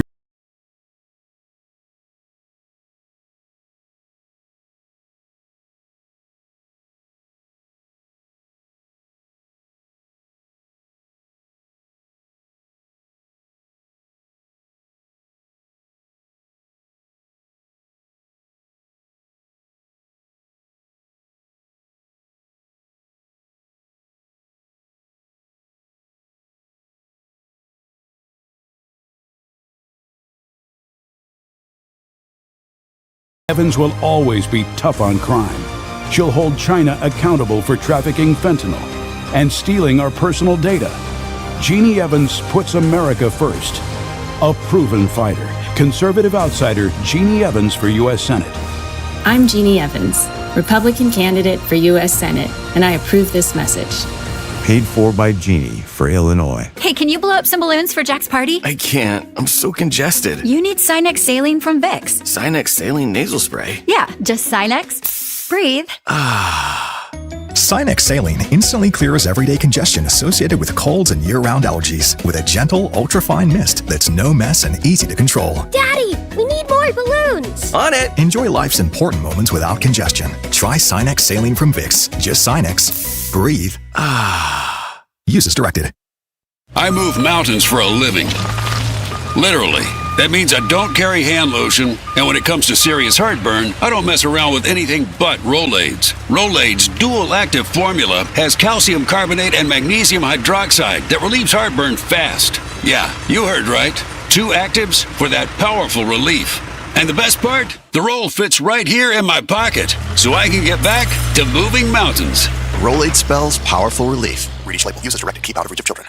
What do you have going on Saturday, April 11th? Because you should go see Jimmy Fallon at the Factory. We're giving you free tickets right now if you're the 8th caller. Here's the phone number, 314-241-9797. Be the 8th caller. You will get a pair of tickets to see Jimmy Fallon at the Factory in Chesterfield on April 11th. That is a rescheduled show from January when it snowed him out. Here's the phone number one more time, 314-241-9797. Be the 8th caller. It is 2:37. This time check is sponsored by Jerry Kelly Heating, Air Conditioning, Electrical, and Plumbing. It's time for a $98 furnace tune-up. Still leading 97.1 FM Talk. St. Louis Conservative. X's and Y's. Welcome back to the Annie Fry Show. Wow, lots of people want to go see Jimmy Fallon. Are we going to have more opportunities to win this week? Every day this week, Okay. on every show. On every show. So just basically stick with us here at 97.1 FM Talk all day and win some of those Jimmy Fallon tickets. X's and Y's, where we like to talk about the differences between boys and girls. Do either of you have questions you want to lead off? Usually I ask you. You do? Yes, I do. Okay. Because we brought this up yesterday with Ryan Recker, and I said we have to ask that when Annie's in the room. Oh, boy. Because we needed a female perspective. Okay. Do women always put themselves in the disaster scenario when watching a disaster movie? Give me an example of what you're talking about as far as disaster movie. Could be anything. Could be the EMP hits, something realistic. Could be something really unrealistic, a zombie apocalypse. You're putting yourself in the situation. Not if it's an unrealistic situation. So you do put yourself if it's something that could happen. If I'm watching a movie about a child being kidnapped and held for ransom, heck yes. Okay. That's probably why I don't watch those movies. If it's Predator, I'm like, I'm not like internally stressing about what I'm going to do. That's good to know, because I think my wife puts herself in almost every situation. and that's what we were talking about. So you Did you ask your wife? No, because she's not on the radio, and it's like, why, Because you were talking about her on the air, and you held this conversation for 24 hours to ask me. I did. And then when I answered you, you talked to me about your wife. Yeah. So I thought maybe. No, it's on the list. I mean, we'll talk about it eventually, but we haven't discussed it yet. No, I mean, unless I can see myself in the storyline, which is the same thing with like news. The other question is this a guy-girl thing? Do you think women put I don't know. themselves Never in been a those man. situations more? Brad? I don't know how often women do it, but I know that I don't. I think men are I think men are much more likely in a disaster scenario thinking about how they'd save the world. So they are putting themselves in the scenario, though. It's just not out of fear. Men? We would never get. I would give you the opportunity to answer that question before I tell you how it goes. I cannot speak on behalf of men. Okay, I think we're finished. I think we all know that. It's a good first question. That's been a good question. That's a great question. Great question, guys. Good I'm job. glad we, Great segment. Brad, do you have a question? Sure. Does the ability to play an instrument or sing make a man more attractive? Are they good at it? Yes. Yeah. No. Assuming that they play it very well. Or But sing they are very- rocking that hip and the tambourine. Is that the hip or the tambourine? It's both. I need to get that hip replaced. I mean, I would think that men who are rock stars, there are a lot of unattractive men who are really good at their craft. Like, I don't think Mick Jagger is particularly attractive. I don't either. But he plays guitar, right? It's not like No. doesn't he play it sometimes? I know he's not the guitarist. I think he just sings. Well, Keith Richards, also not that attractive, though. but I would think, depending on what's the question again, ask it specifically so I can answer correctly. Does the ability to play an instrument, and I'll add very well, or sing very well, make a man more attractive? Yes, the answer is absolutely yes. But it's like, it's different. Like if you were really good at the guitar, it's versus the saxophone. It's like a different level of attractiveness. If you are an incredible crooner versus if you're an opera singer, some would be more attractive to others than people who are, good at different things. But I think that definitely, being able to prove that you are committed to something, that you've been able to learn something and master something, would subliminally encourage a woman to feel like you had a level of commitment to something to want to see it all the way through. Because I think that it's unattractive to women if you're talking about in the sense of like looking for a partner or something like that. Women want men who are going to handle their own and take care of the woman in the scenario. You want somebody who is not going to. No woman wants to be with a man who they have to mother, who they have to like baby. Now you can care for a man in a relation. That can be a way. That can be like a love language thing where acts of service or something like that is the way that you show care and love for someone. But that is out of love, not out of obligation. If you're doing these things for a man out of obligation, then that man who's supposed to be your equal partner, but also your caretaker, like in life, like the person who's supposed to be willing to lay down their life for you, now you've got another obligation. You can't like turn your whole self over to that person if they're an obligation to you. And it has to be vice versa as well. You can't be, as the female, you can't bring nothing to the table. You have to give completely of yourself, so you're holding up your end of the bargain. In every relationship, the bargain is different. The skills are different. The interests are different. So everything kind of shakes out in a healthy relationship in a balanced way. But you have to be completely giving. And I think when you see a man who like can really, really play the heck out of a guitar or sing really well and has been successful in doing that, that you can see that they've taken something and seen it all the way through, just on the surface level. You could get behind that and there could be other problems. But I think it's attractive. Okay, you walk into a party, you're not married. On one side of the room, there's a guy just wailing on the saxophone. Mhm. He's nailing it. Mhm. On the other side of the room, guy, fly me to the moon. Like that? Let or- me play along the star. No, but he's killing it too. Not like that. They're both top Are of they their both game. Ryan Wiggins? No, neither one of them are. I'm laughing harder at the saxophone No, guy. you're laughing at the saxophone guy? If they're both you. No, neither one of them are me. They're both different guys, equally attractive. You just wanted to sing and snap at the same time. I did not. Which one do you think you walk in and you're like, now that's hot? I feel like crooner and saxophone player are both a little self-indulgent. of all the two corners in all the world, like where's the Guy just walked into a party and goes, oh, I'm a saxophone. Oh my gosh, you Where's- guys are gonna ask me to I play can't- this, I aren't want you? I want the guitar player and I want the piano player or the like the crooner. Man, that guy's gonna work the room. I don't want to. No, I want to be whatever. I don't know how to answer this question. Okay, fine. What's your question? My question is, my statement is that I think women are empaths much more than men. Do you guys know what an empath is? Yes. I was talking about empaths Deanna Troy. last night. Is she? Yeah. Is that like part of her From thing? TNG. I didn't see that Star Wars. Empath, a person with the ability to perceive the mental or emotional state of another individual. So, like in a non-alien sense, this is a characteristic that I think people have. Do you agree with my statement that women are much more likely to be empaths? And the follow-up is, do you feel men can be? And do you know any?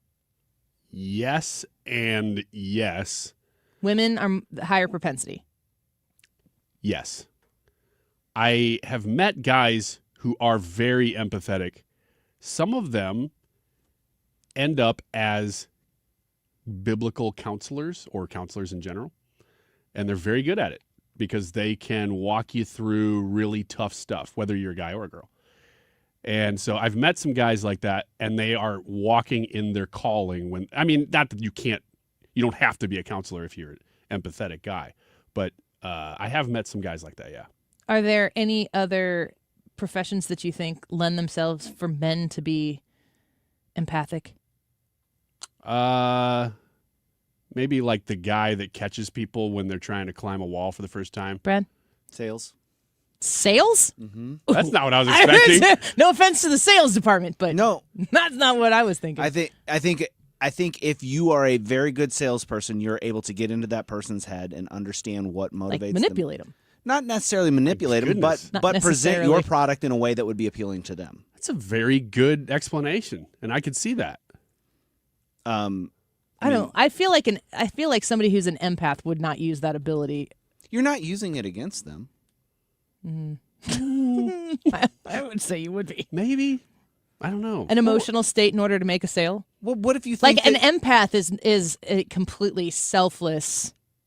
It's a burden that someone carries because they personalize, they see ahead of time and they personalize the emotions and the experience that other people are feeling, and they kind of feel it almost on a similar level. And they can identify. Empaths don't even necessarily, I don't think, have to act on it. Have you ever met guys that are like that? I was thinking about this last night because I was having this conversation with my daughter because she's very empathic, and it's a burden to be that way. And I was trying to think. I think I can think of some male teachers that I have that I would feel are like more likely to be that way. I just feel like women are more likely on the whole. But I'm wondering if you think is it a strength for a man to be an empath? I don't ever think it's a bad thing for somebody to be an empath. It just really depends on how much you let it affect you, and if it prevents, like if the empathy side of things prevents you from doing what you actually still need to do because you're more worried about how that person might feel whenever you do the thing than what the right thing is for that person. I think too that like one of the things that I was reading when I was kind of explaining to her what an empath is, it doesn't necessarily have to be an outward action. It can be it can be something that you put upon yourself, like you have an emotional experience that kind of belongs to someone else, and you feel that for them. And then, I think as you get older and mature, you kind of learn to manage that a little bit. Anyway, I want to talk about it a little bit more, but we need to take a quick break. The YouTube poll for today: what is President Trump's main intention with war in Iran? Is it to protect America, protect allies, regime change, or he doesn't even have a plan? You can text us at 314-241-9797. You said you had a text or two earlier. Maybe there are a few more that have come in since then. You can comment as well on the Annie Fry YouTube channel.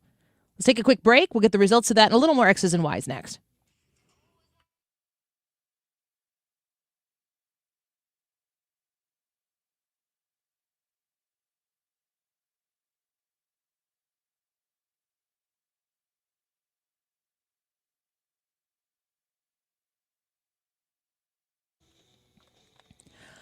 HomeshieldFoundationRepairs.com. If you haven't reached out to Matt Hayes quite yet, now's a good time to do it. We've got rain coming in. Those storms, when the rain comes in hard and fast, sometimes it makes its way into your basement.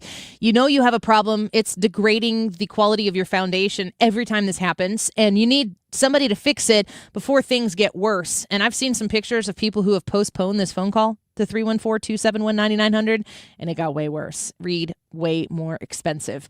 Just call Matt Hayes and ask him to come look at your foundation in your basement to see where the issues are and the errors are and get ahead of it. You're going to want to do that, and you're going to want to do it with somebody who you can trust. Matt Hayes is that guy.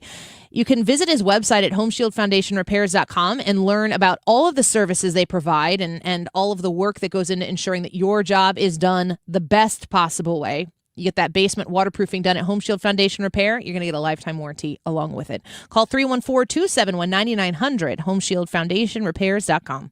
What's happening now Why don't we just airdrop Lindsey Graham in the middle of Iran right now? is happening here. The Democrat minority in Congress is deliberately sabotaging our national security at home. 97.1 FM Talk. It's that time of year to refresh those tired, stained, and worn-out carpets for spring. Call Carpet Guy Home Services with deals starting as low as $39.95. Our professional cleaning will bring your carpets back to life. For all your home cleaning services, schedule online at www.callcarpetguy.com.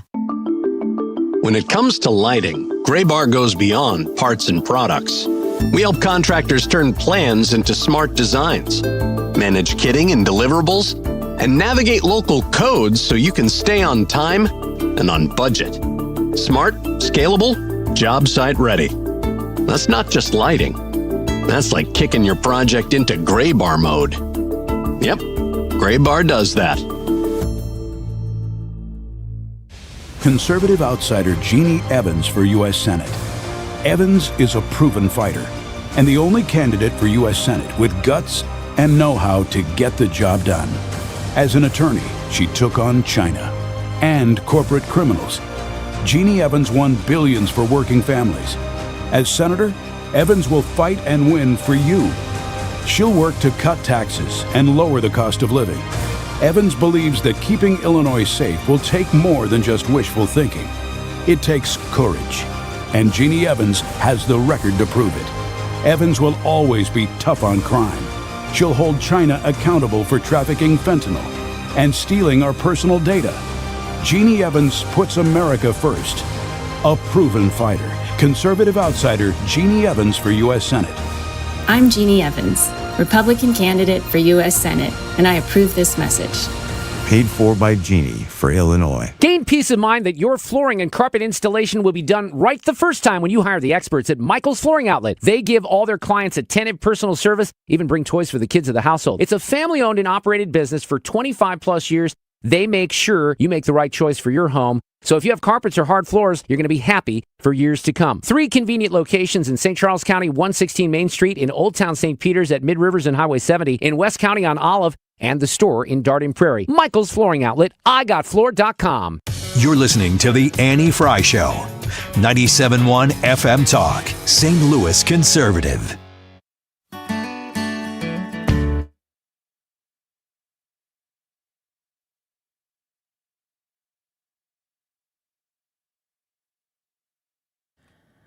All right. I did get a text message from an unnamed sports writer who wanted to remind me that sports writers are empathetic. So that could be tomorrow's poll. Okay. I was thinking media types are the most cynical people I know. I know. Super sarcastic, super cynical. I'll take it though. Real quick before we get to the results of today's YouTube poll, we only got about a minute and a half left here. You got a text? Yeah, got on a the couple. poll? What's President Trump's main intention with the war in Iran? Yeah, this one just says regime change. The next one says what Trump is doing to protect us now is for the future. Just like if you knew who is going to break into your house, would you service justice now or would you wait so that there were more damages later? Another one says it is to protect America and the world. The second they used enriched uranium as a threat, it was go time. Yeah. I don't disagree with that at all. That's 100%. I said protect America. Brad, you are? Protect America. Ryan? Regime change. What is President Trump's main intention with the war in Iran? The results are in on the Andy Fry YouTube live chat poll. Go subscribe there if you haven't quite yet. The protect allies is 3%. Saying he has no plan, 6%. Regime change, 10%. Protect America, 81% of you folks believe that President Trump's intentions here are to protect our country. I'm right there with you, folks. Keep it here. The Mark Reardon Show is coming up next. Thanks for welcoming me back. Glad to be back from a quick trip with my daughter to a state basketball tournament. And Mark Reardon's taking it over from here. Time now for today's Spotlight on Money, sponsored by Ethos. The deadline is 7 weeks away.